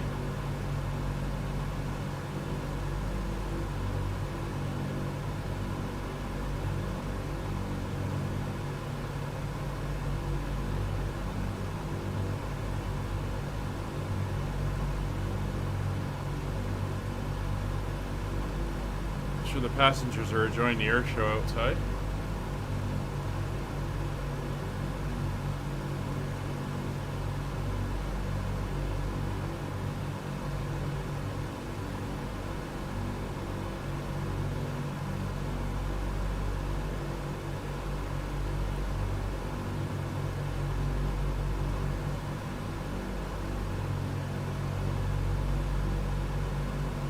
I get the feeling you guys are now just showing off for the stream.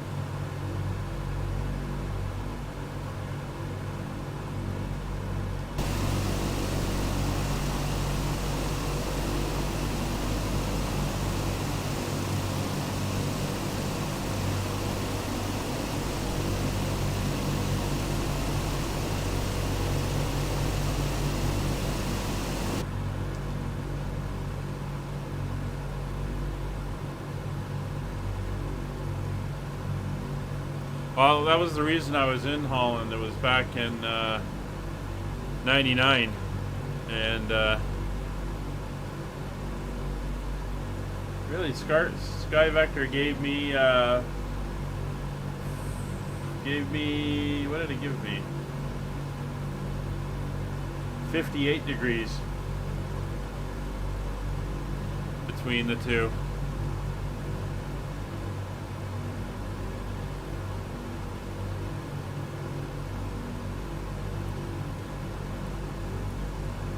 Still can't pick it up. But yeah, I was there in '99 for the 55th anniversary of the Battle of Arnhem, part of the famed Bridge Too Far movie from there. So I was there for the ceremonies and stuff in September of 1999. It's a pretty cool experience doing that.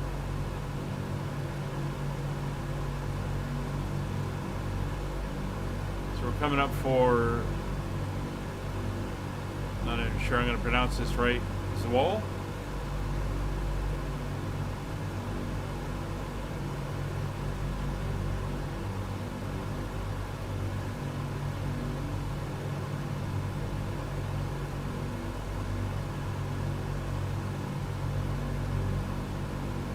No, I didn't get 66 degrees on that one out of Sky Vector, so I know I'm not tracking into the Bremen VOR right now. I'm tracking out of the Rotterdam VOR, so I could be off.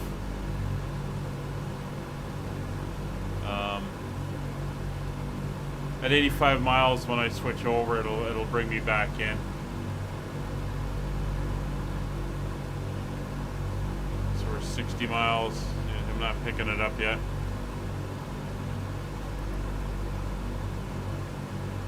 Hello, Katrina. How are you? What's your homeland? The Netherlands or Germany? We're over the Netherlands right now, but we're heading for the German border.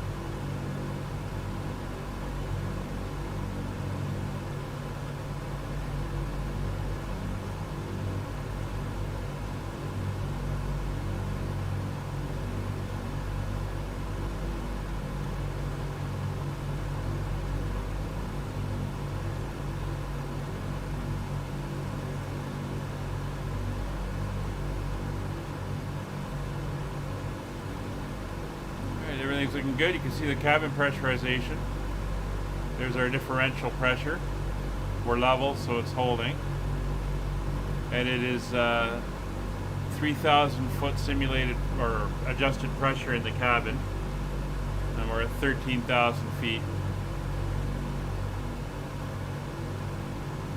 So everything's good on the pressurization side. Everything's good in the icing. A little bit of cloud starting to appear. Nothing really much to worry about. Germany, yep, we're heading for the border. We're probably going to cross the border somewhere around Meppen.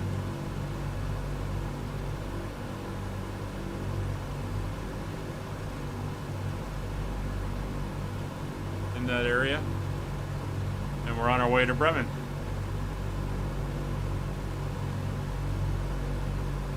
You haven't fried the Merlin? So are you guys using the prop control?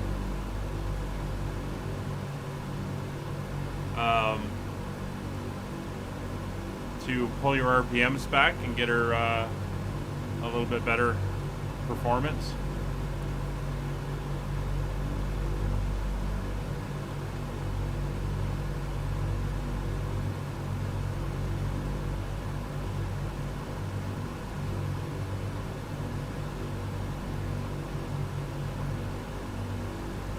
What war? Sorry, Wayne's just doing an old British humor joke there. He's referring to World War II.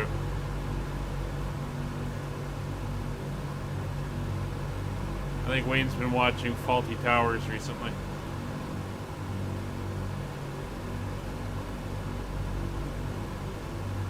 So we're 70 miles out. Oh, still not picking it up.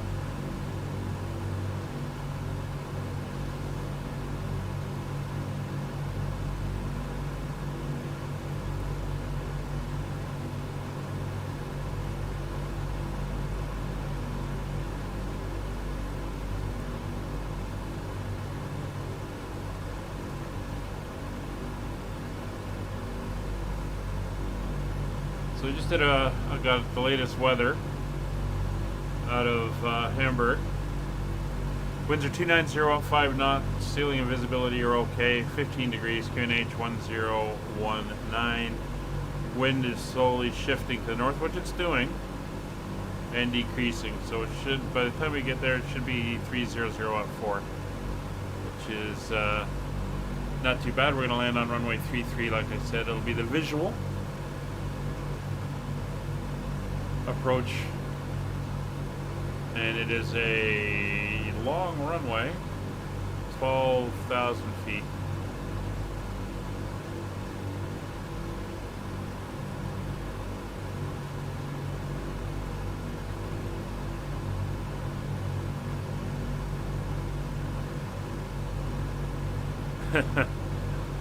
Yeah, I can understand why. Alright, let's see if I can... We're really starting to get off course, so I'm going to do a correction here. And correct to about a 7.5 radial.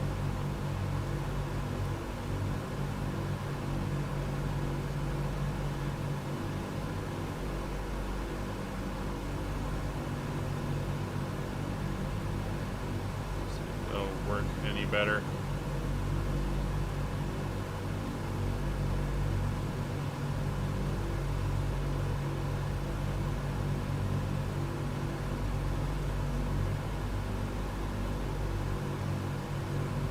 Kind of come back down a little bit southeast and then do an intercept onto the course.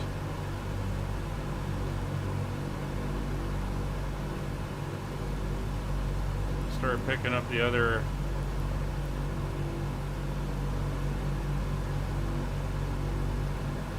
what I'm going to do is I'm going to dial it in now.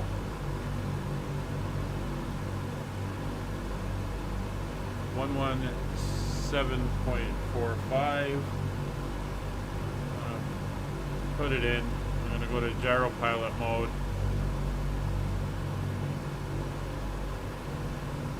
I'm going to just manually take it for a bit until that comes in.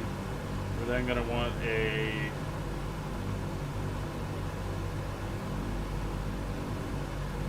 .45 radial. There we go. So we're just going to manually come around and get a better lineup for Bremen.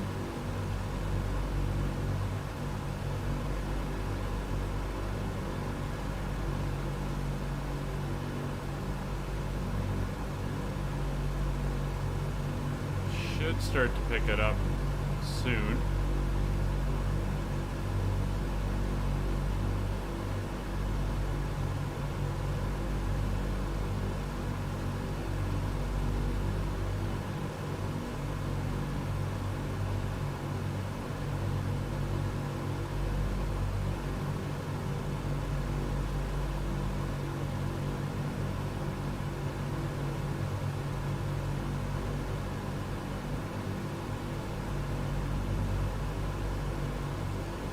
What about 070 degrees?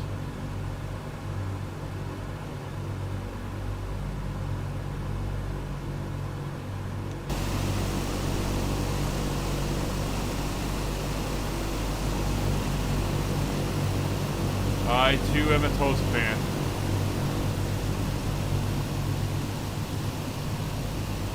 Oh, he's got quite the distance over there. A little bit of cloud.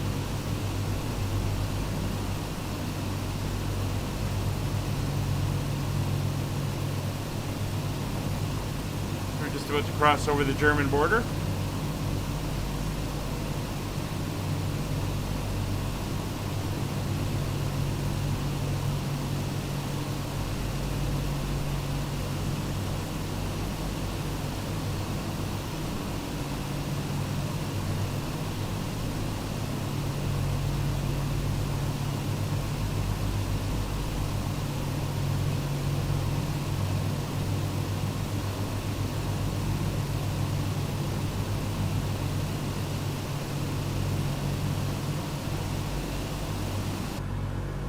Everything's looking good. So I'm going to dial in the next frequency here.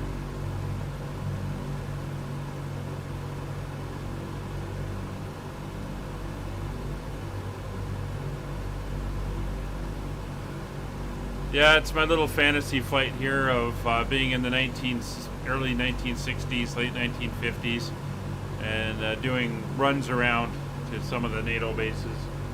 So let's dial in the Hamburg VOR. It's 113.1. And we have 117.45 dialed in there. And we should all be good. It's kind of the last VOR we're going to need.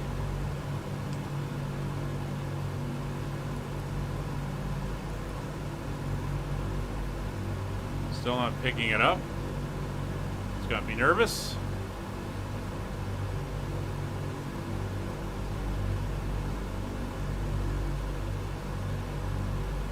You pulled back the time and it killed your engine. Yeah, I've heard that you can't adjust anything like that because it has an effect on the airplane. You got to set it before you enter the sim.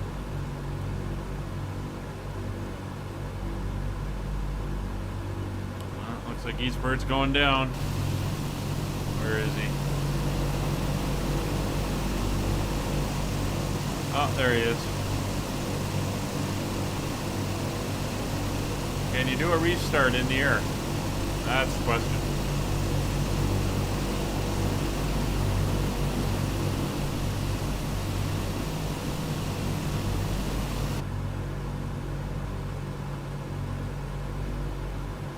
Oh really, Mackerel, you passing East Birds?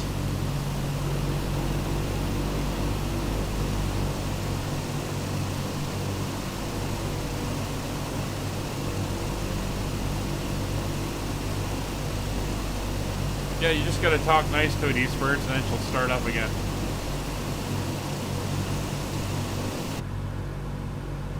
Yeah, Katrina, I'm Canadian, which is why I'm flying the Canadian liveried airplane here.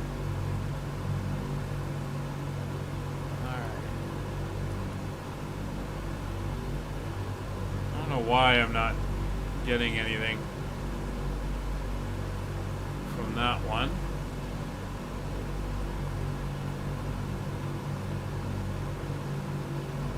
I'm going to try the other one at Bremen. It's BND. It's 113.65. So let's give that one a try. 113.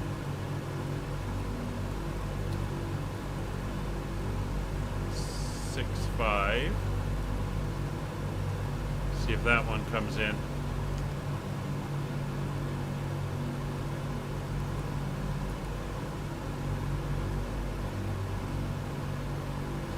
Huh.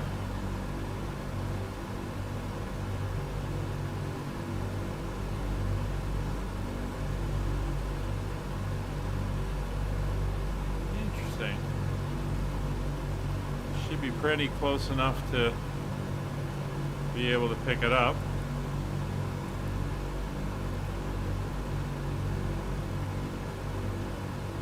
I wonder if this is a case of them not being in the sim.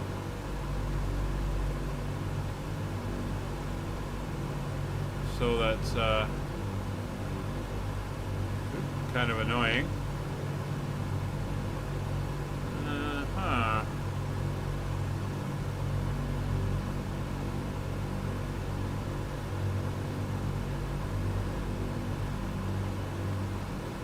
And then we're going to go to here. I'm going to try doing, I think it was, I saw 318.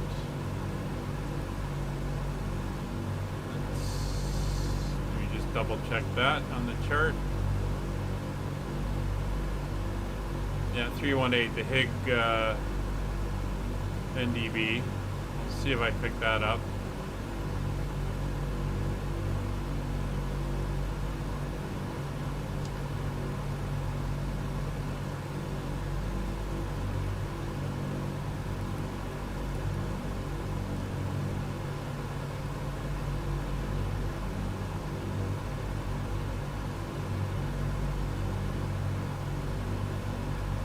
So it's about 40, 50, 60, 63 miles from Bremen to Hamburg. So we should be picking up the Hamburg VOR shortly.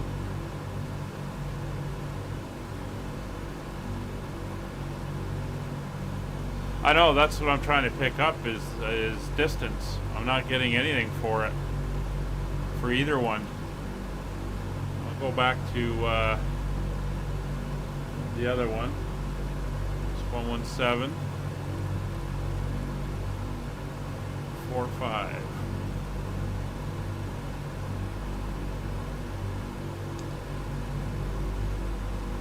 Yeah, nothing. Maybe it got decommissioned.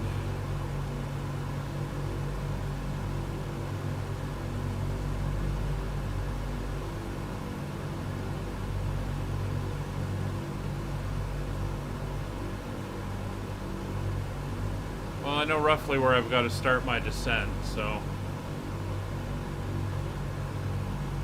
I'm running by stopwatch and maps and landmarks. My first officer over here is running, oh, why aren't you sitting down? Is running everything with charts at the moment.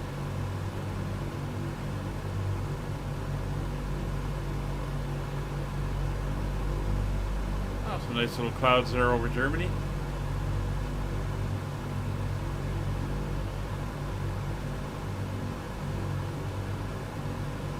There goes Wayne again, off gallivanting around.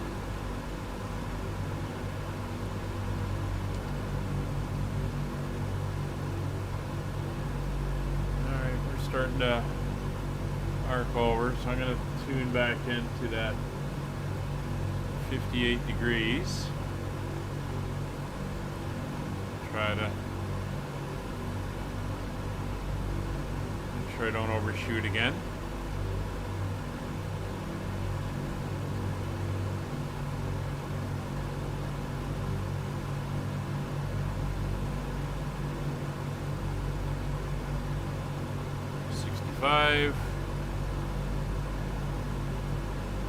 That'll do.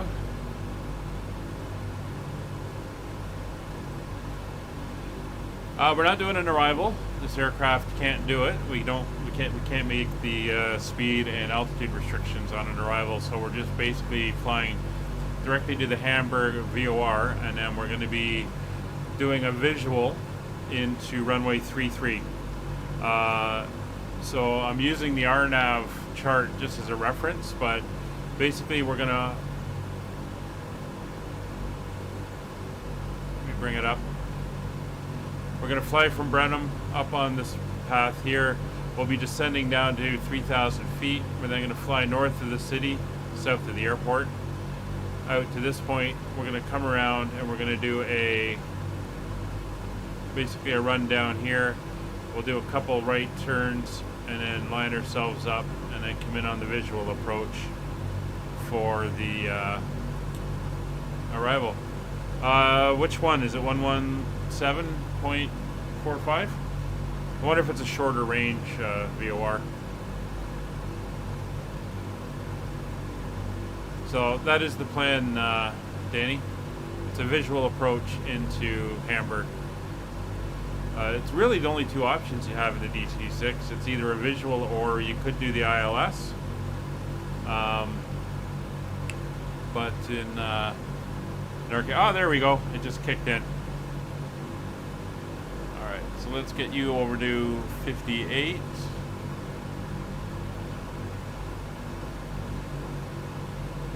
And we'll go localizer. There we go.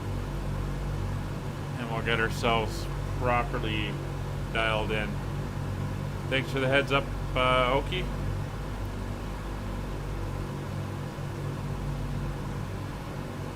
There we go. We'll get onto the radial now. So when that comes to 15, we're going to start our descent, and it's going to be 1,000 feet per minute, and that'll take us 50 miles to get down to 3,000 feet, and then we'll use the rest of the time to slow down and get ourselves all configured to land. Still don't see Mighty Mackerel. but his name tag is moving around, so he must be catching up. Probably just about to pop into visual range. Looks like Eastbird's is escorting him. Oki is kind of trailblazing. He's now gone off to our left, and I'm way off course here. And there's Subvet Sim flying in behind us, although we're heading in for that VOR. It's just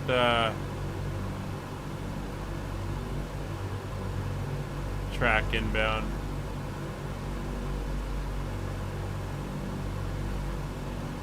On this radio.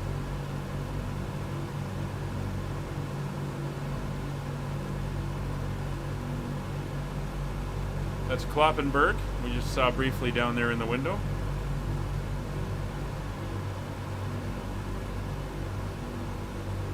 Alright, should probably have held that outbound VOR from Rotterdam a little bit longer.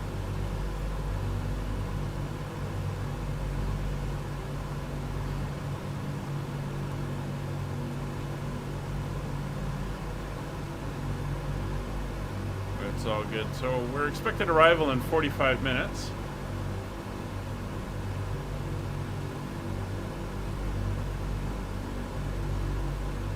And we are about 14 miles from descent, and it is 1 o'clock in Germany, local time.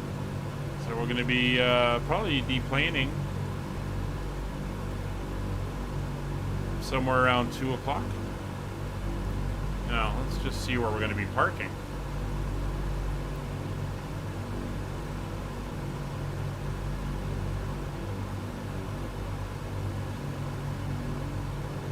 Alright. So we're going to be parking down on apron 2.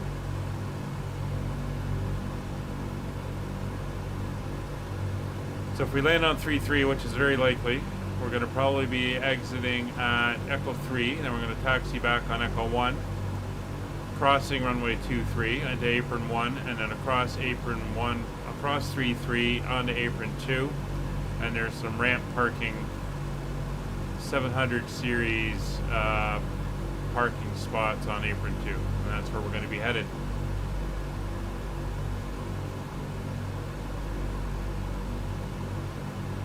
Hi Martin, how are you? We're over Germany. We are 9 miles from the top of descent, and we're going to be heading down. So yeah, I can see the mighty mackerel. I can see his lights. Eastbird is hanging out in the back, and everything is looking good. And Oki's trailblazing for us. So we're about to descend 15 miles out from the Bremen VOR. Like I said, 1,000 feet per minute. 10,000 feet, we'll do our descent checklist, and we'll start getting the aircraft set up for that.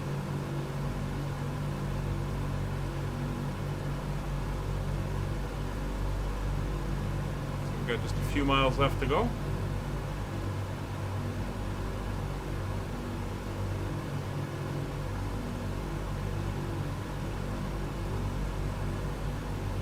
You can see the river ahead, just under the prop of the number 2 engine.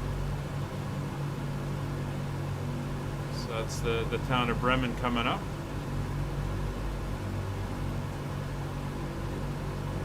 Looking really nice. Come back inside, we do our fuel checks. Fuel is good. We've used about half of our fuel load. 3 miles to go. So we are going to accelerate as we're going down. Speed will come up to about 240 knots. And then when we do the descent checks, they'll bring the power back slightly, I believe. That'll slow us down a little bit. And then once we're level, just the normal drag will bring us down, because there are no spoilers or anything on the airplane.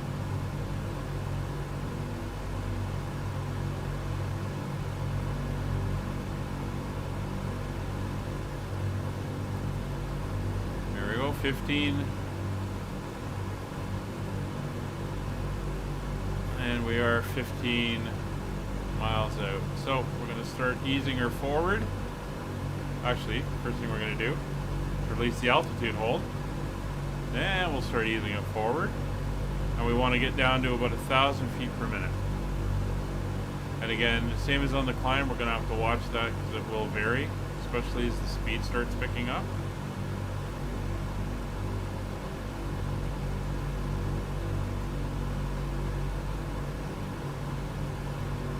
And when we go into turns, one more click, I should hold it at about 1,000.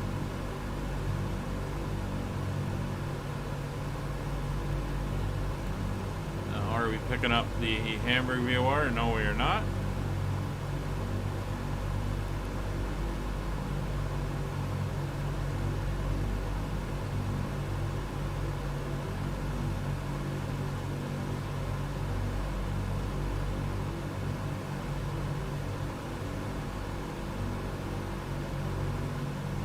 We're going to want a 45 degree after as we start heading towards Hamburg, and hopefully we'll pick up that VOR shortly as well.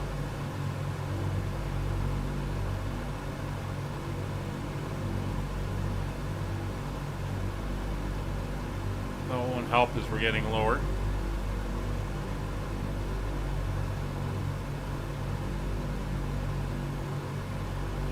Oh, there's that river.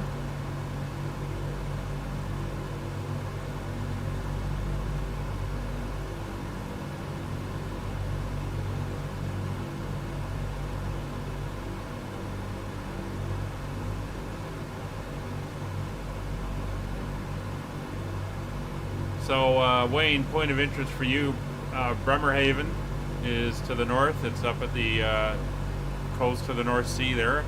I believe those had submarine pens during the war. It's 5 miles. So again, around 2 miles, we'll dial in for 45 degrees. Just keeping that descent rate at about 1,000. See the airspeeds come up to 34 to 33 knots.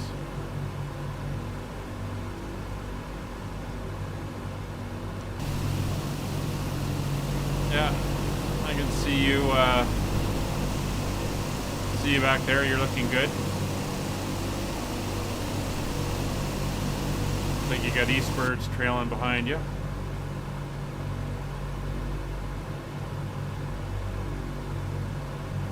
So there's the 2 mile mark. So we'll go over to local. We'll go to 45 degrees. There we're losing the VOR. We'll begin that turn to 45.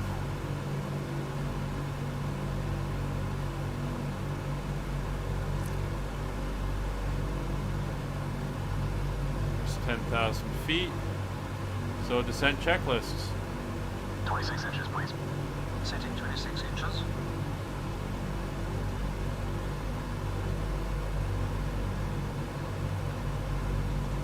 There's 45 degrees.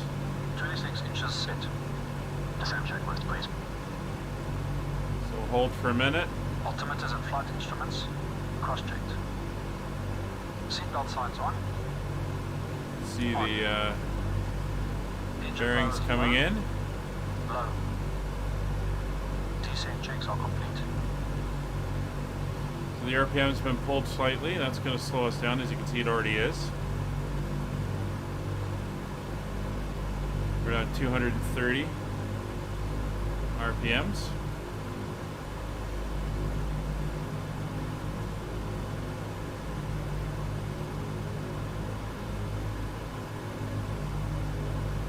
we will go back to localizer mode. We'll get onto that VOR. Radial. It's 9,000 feet.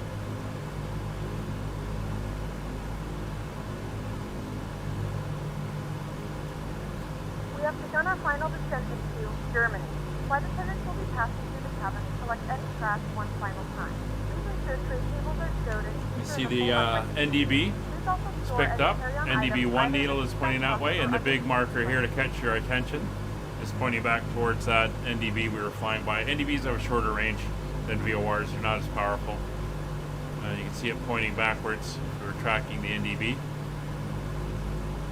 And NDBs do not give you ranging, they're strictly directional.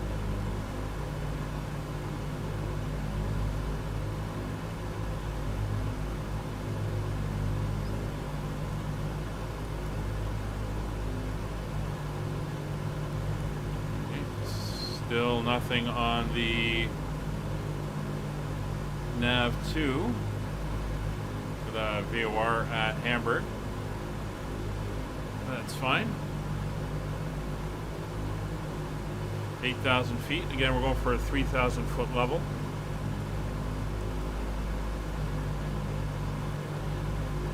And the weather is fairly good. There's a few scattered clouds.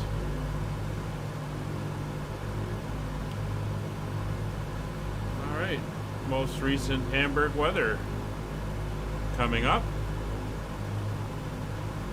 Let me grab it here. There we go. So QNH 1019 and winds are 290. We're landing on runway 33.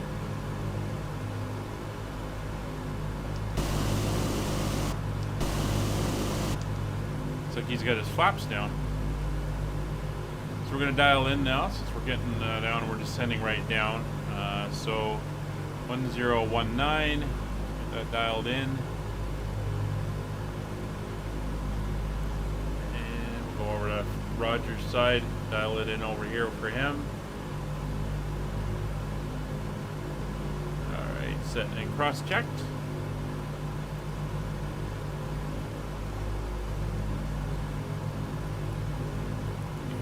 Checking for the nav2 to come in, although we'll see the arrow swing when it does.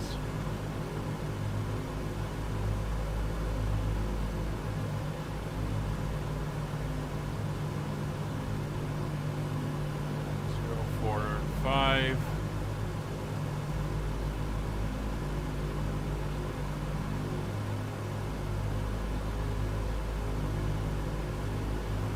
Let's make sure the localizer mode is going. There we go.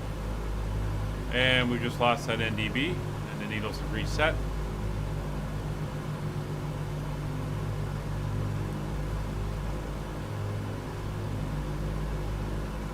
Definitely a little bit more cloud cover out here. 6,000, 3,000 to go.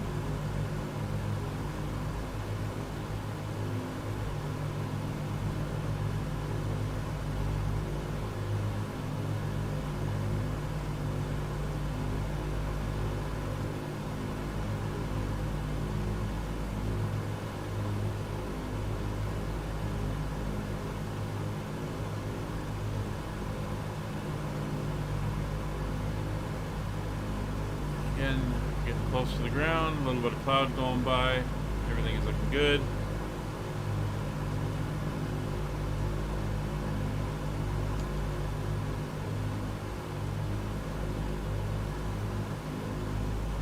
Be okay going through these little fluffy clouds, won't be an issue. Coming up to 5,000 feet, temperatures and pressures are all looking good.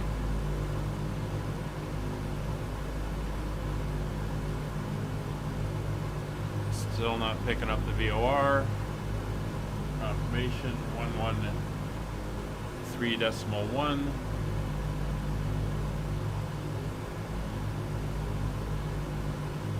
is set.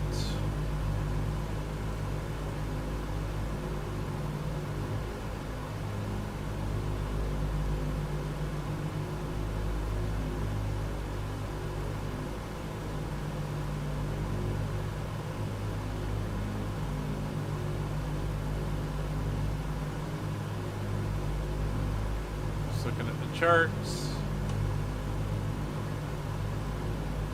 Yeah, everything's good. It's 4,000 feet coming up. See, we're slowing down now. We're almost down to 220.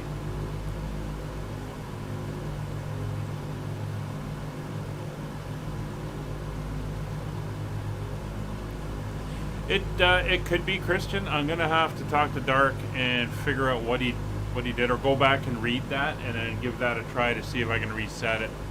I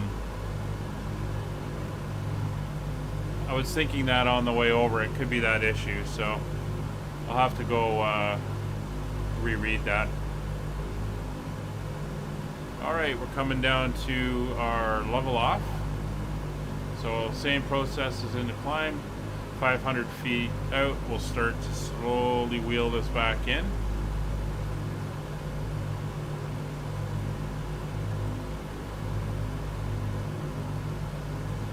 Start bringing us down. And there we go. The other VOR just kicked in. So we're going to keep coming to level, and then we'll head in for the Hamburg VOR. And these are supposed to be short range VORs.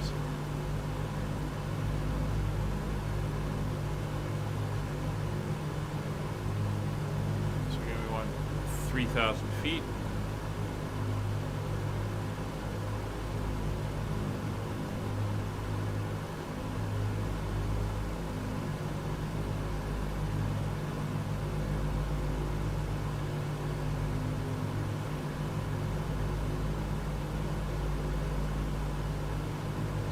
Feet, 50, 40. Bring that down.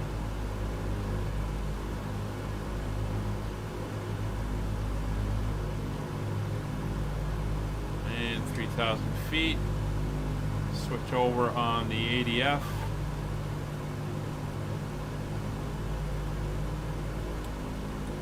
Turn you off. We're going to go to about here. And over we go. So now we're going to start tracking in towards the Bremen VOR.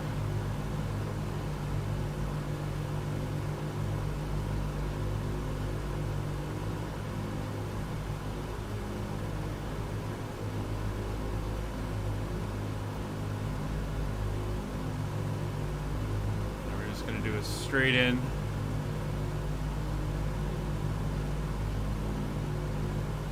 Pick up that radial, and then we'll be good to go.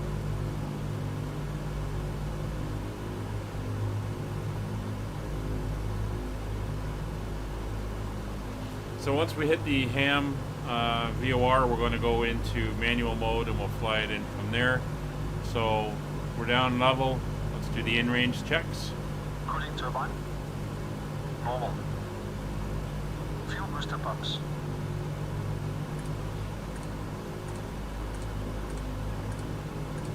On low. Fuel tank selectors. Mains on, crossfeed off. Hydraulic bypass valve. Down. No smoking signs. On. In-range checks complete. Speed's coming back. We're down to 185. 175 for flap activation. And we're not too worried about flaps at the moment. We're going to keep our speed as is.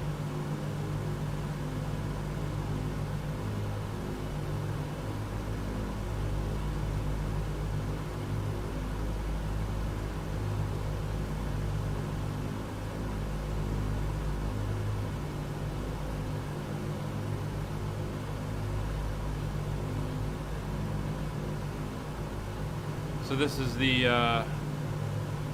Finkelwerder airfield, the Airbus factory. If you remember, we've done some flights with Gavin out of there. And ahead over here, I believe, is the town, and then I think the airport's up over there. So we're going to come in this way and then around, loop back for our approach and landing.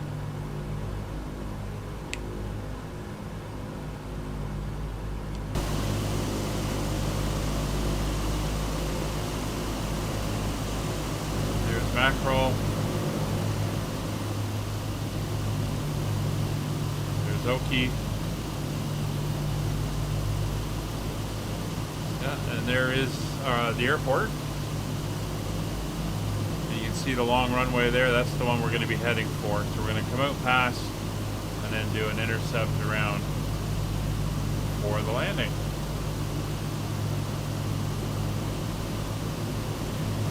I could change it, do it as a left pattern, but I've already briefed it as a right-hand one, so we'll do that.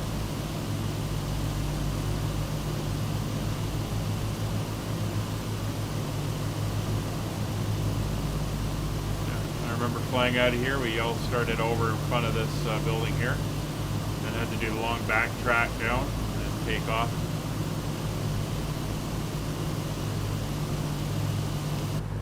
Alright, how are we doing speed-wise? Well, we're down to about 180 still.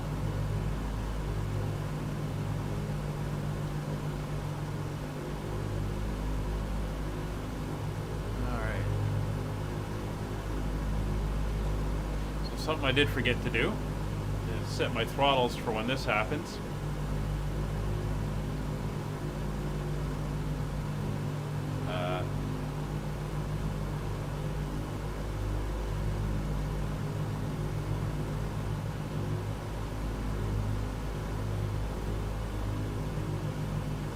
Interesting. Like, okay, I guess he's still got control of the throttles. Not needing to adjust anything yet.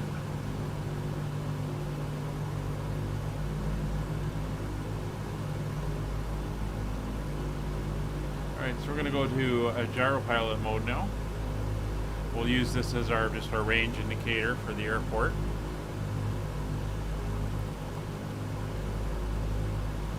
You made an approach call? That's funny.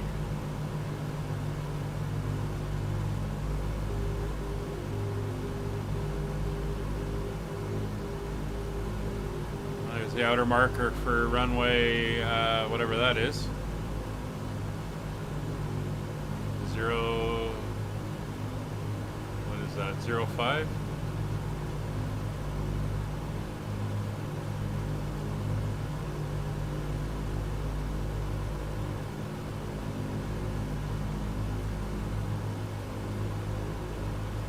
Welcome back, Eastbirds.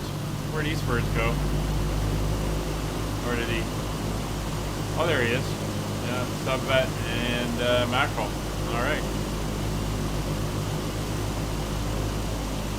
There's Hamburg, town of.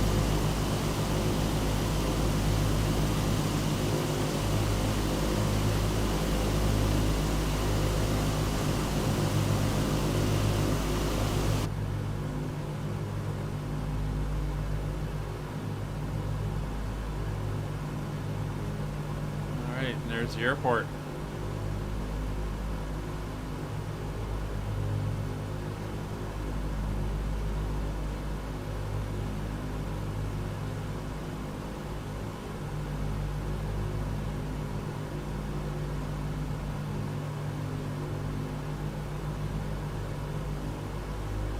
So we want to begin our descent at 9.2 miles out, and that should get roughly a 3-degree glide, which we want to be about 700 feet per minute. Would put us into a decent position.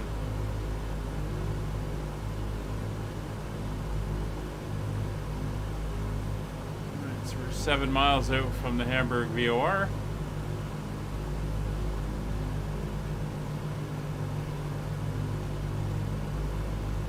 Now I'm going to tune in the Ulster VOR, which is 115.8. And that will give us the actual distance to the airport, since that is actually on the field.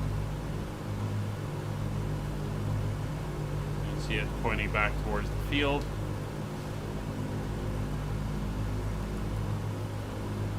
There's no actually there is no distance on it, but that's okay. It'll give us the heading anyway.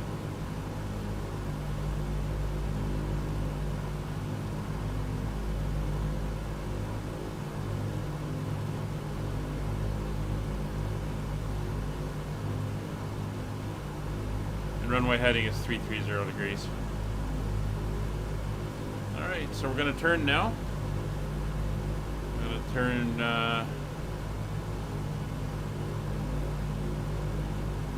to a 150 degrees. So it's going to be a right turn.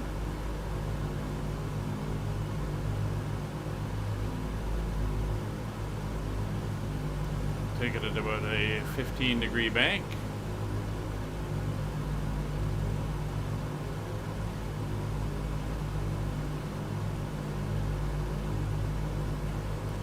And 150 will give us the downwind course.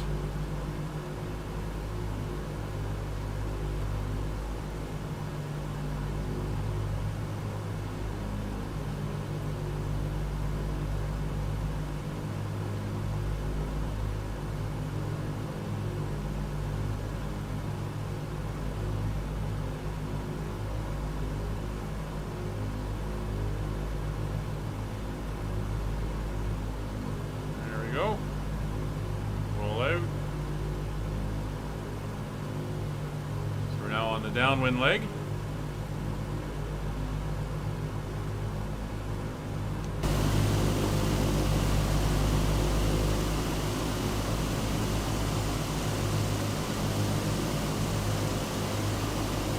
Yeah, looks like we got everybody here, and there's Oki doing something out over that way. Alright, how's our speed doing? Alright, we're about down to 180. She's not going to come anymore. So I'm going to go for the first notch of flaps. That'll help get us back.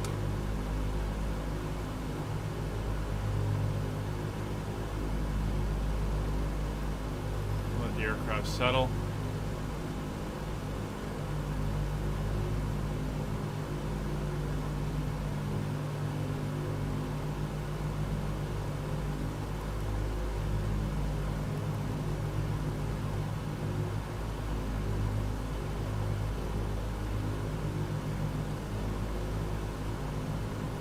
Coming back.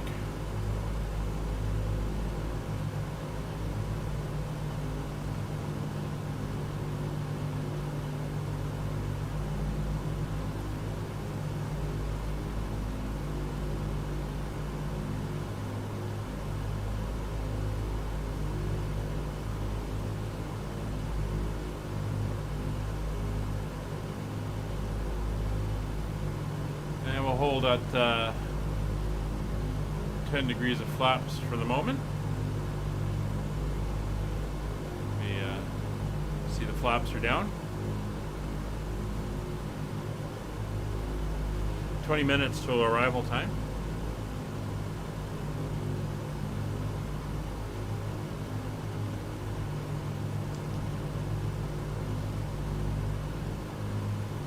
Speed's down to 165.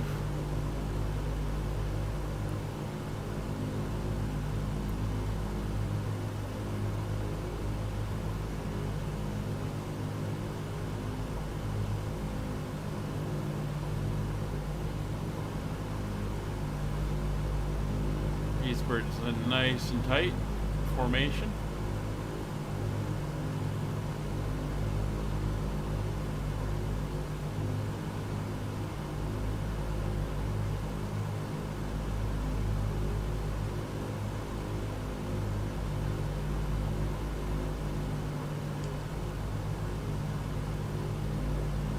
Speed's coming back to 160.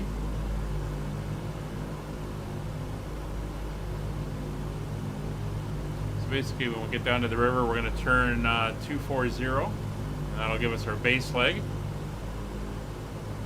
We'll hold that for roughly 5 miles, and then we will make the turn to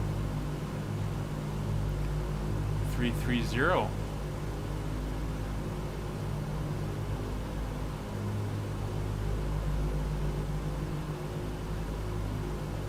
Again, it's going to be a visual approach.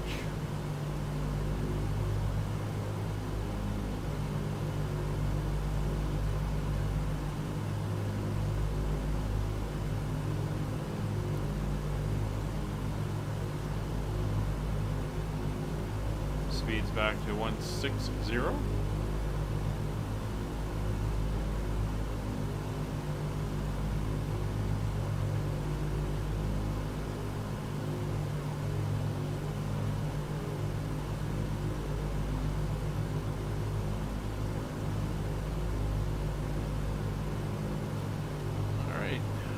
to 240 now.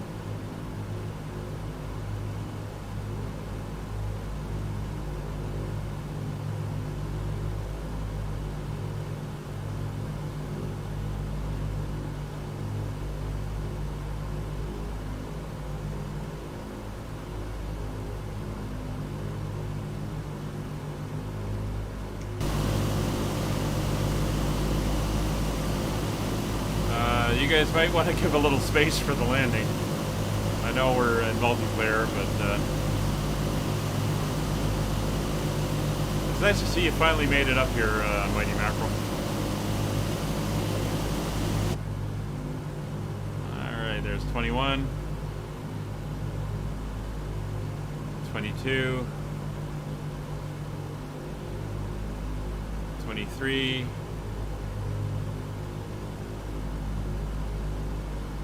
And 24. Hi, Pilot Pat. No, I use the same Honeycomb yoke and joystick for everything. Airbus, this, Spitfire. I just get used to it, so it's just something I have and I play with. I don't change my setup. I do have to change my configurations for everything because different setups and different things are going on. That I do have to do, but equipment-wise, it's the same equipment.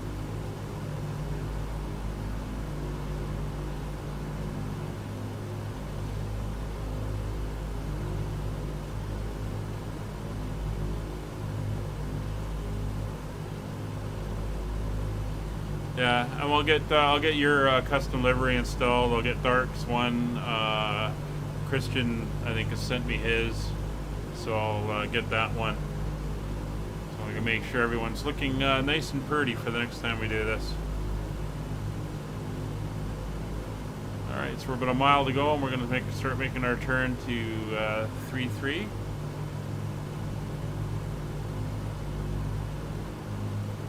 And we are getting the arrow towards the airport, so we will be using that on the needle. We don't have range, see, but we have needle, so we can use that. And what we can actually do is go like that, and then go to localizer. As soon as I do this.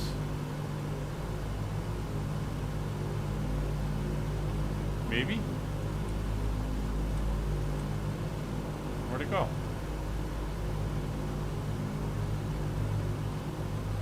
Oh, that's because that's dead. Ah! Never mind. Alright, turning to 330 now. Slightly overshot. I thought I was pointing to it, but it's not. It is actually the other one.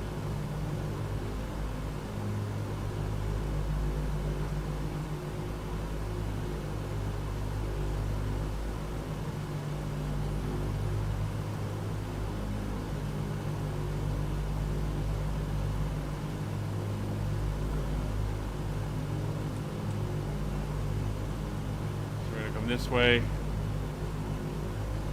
to level.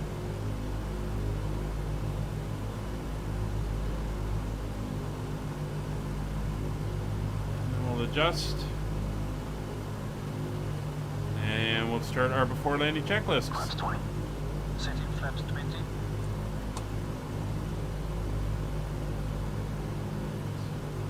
Let's turn to 330. Mixtures rich, please. Auto rich. Mixtures set. Gear up and down, please. Gear up and down. There we go. The airport should be directly ahead. There it is. Gear coming down.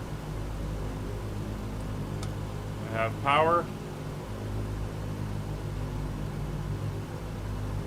I'm going to take it to about 100. The MEP at the moment.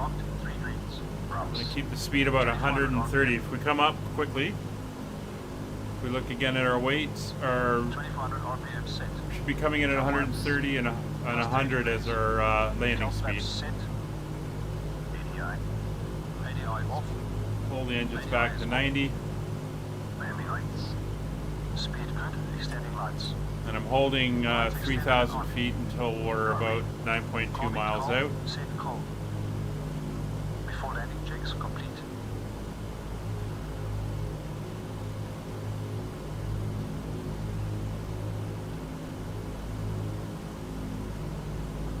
Again, we're going to want about a 700 foot per minute down slope. Looks like I got an escort all the way to the ground.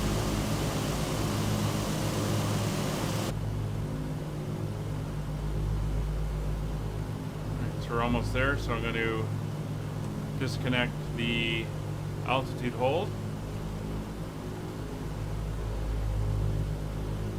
Again, I'm going to want 700 feet per minute.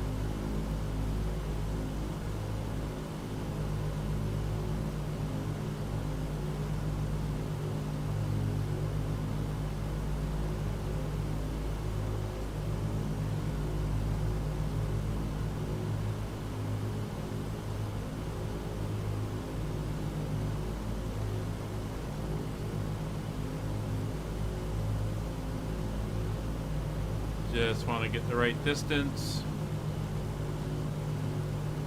And down we go.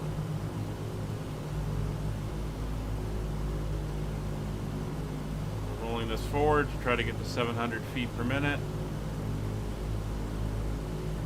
Obviously on the ILS it would do it a little bit quicker. It's fine, we can adjust. 600. 700 feet per minute.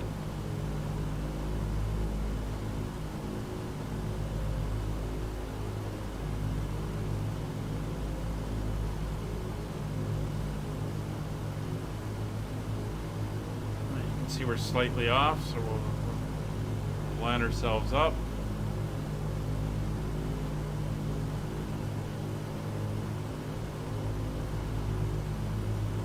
And 500. Go. I'm just going to take off the autopilot now, and we're coming in visual. Looks like Oki's down on the ground. So again, I want to hold about 700 feet per minute.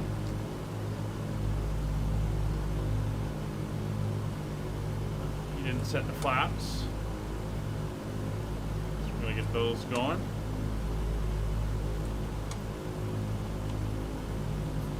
Push the nose down now.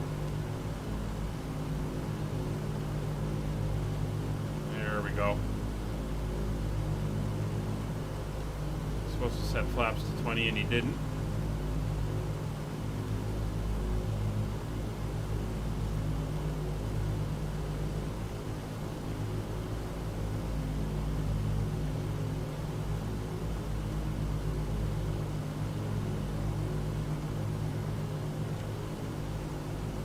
I think we're a little high. Speed's not bad. It's about 125, 128.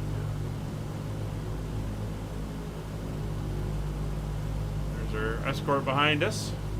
I can't really see anything with those barn doors there.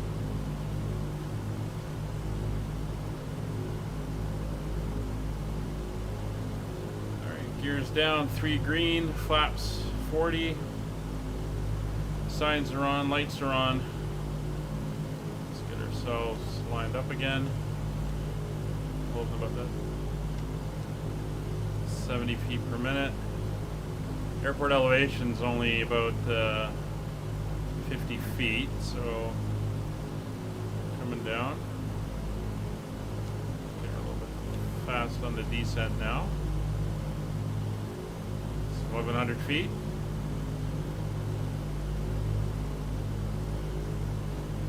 1,000 feet, flaps full.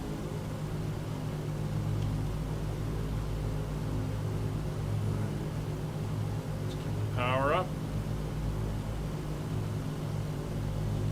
Try to keep all 4 engines stable on the same power setting. Speed's coming back, 110.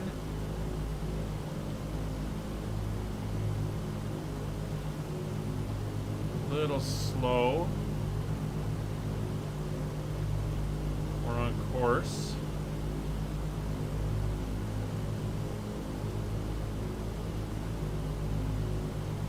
We're 500 feet per minute. We're 1 white, 3 red, so we're slightly low.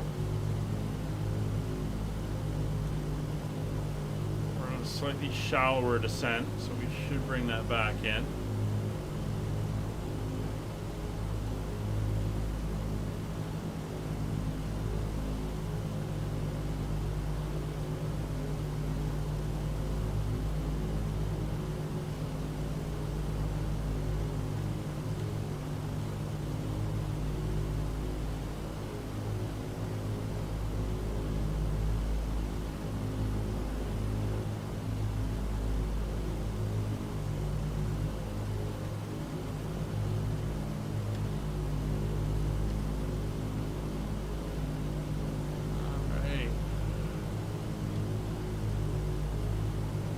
Threshold.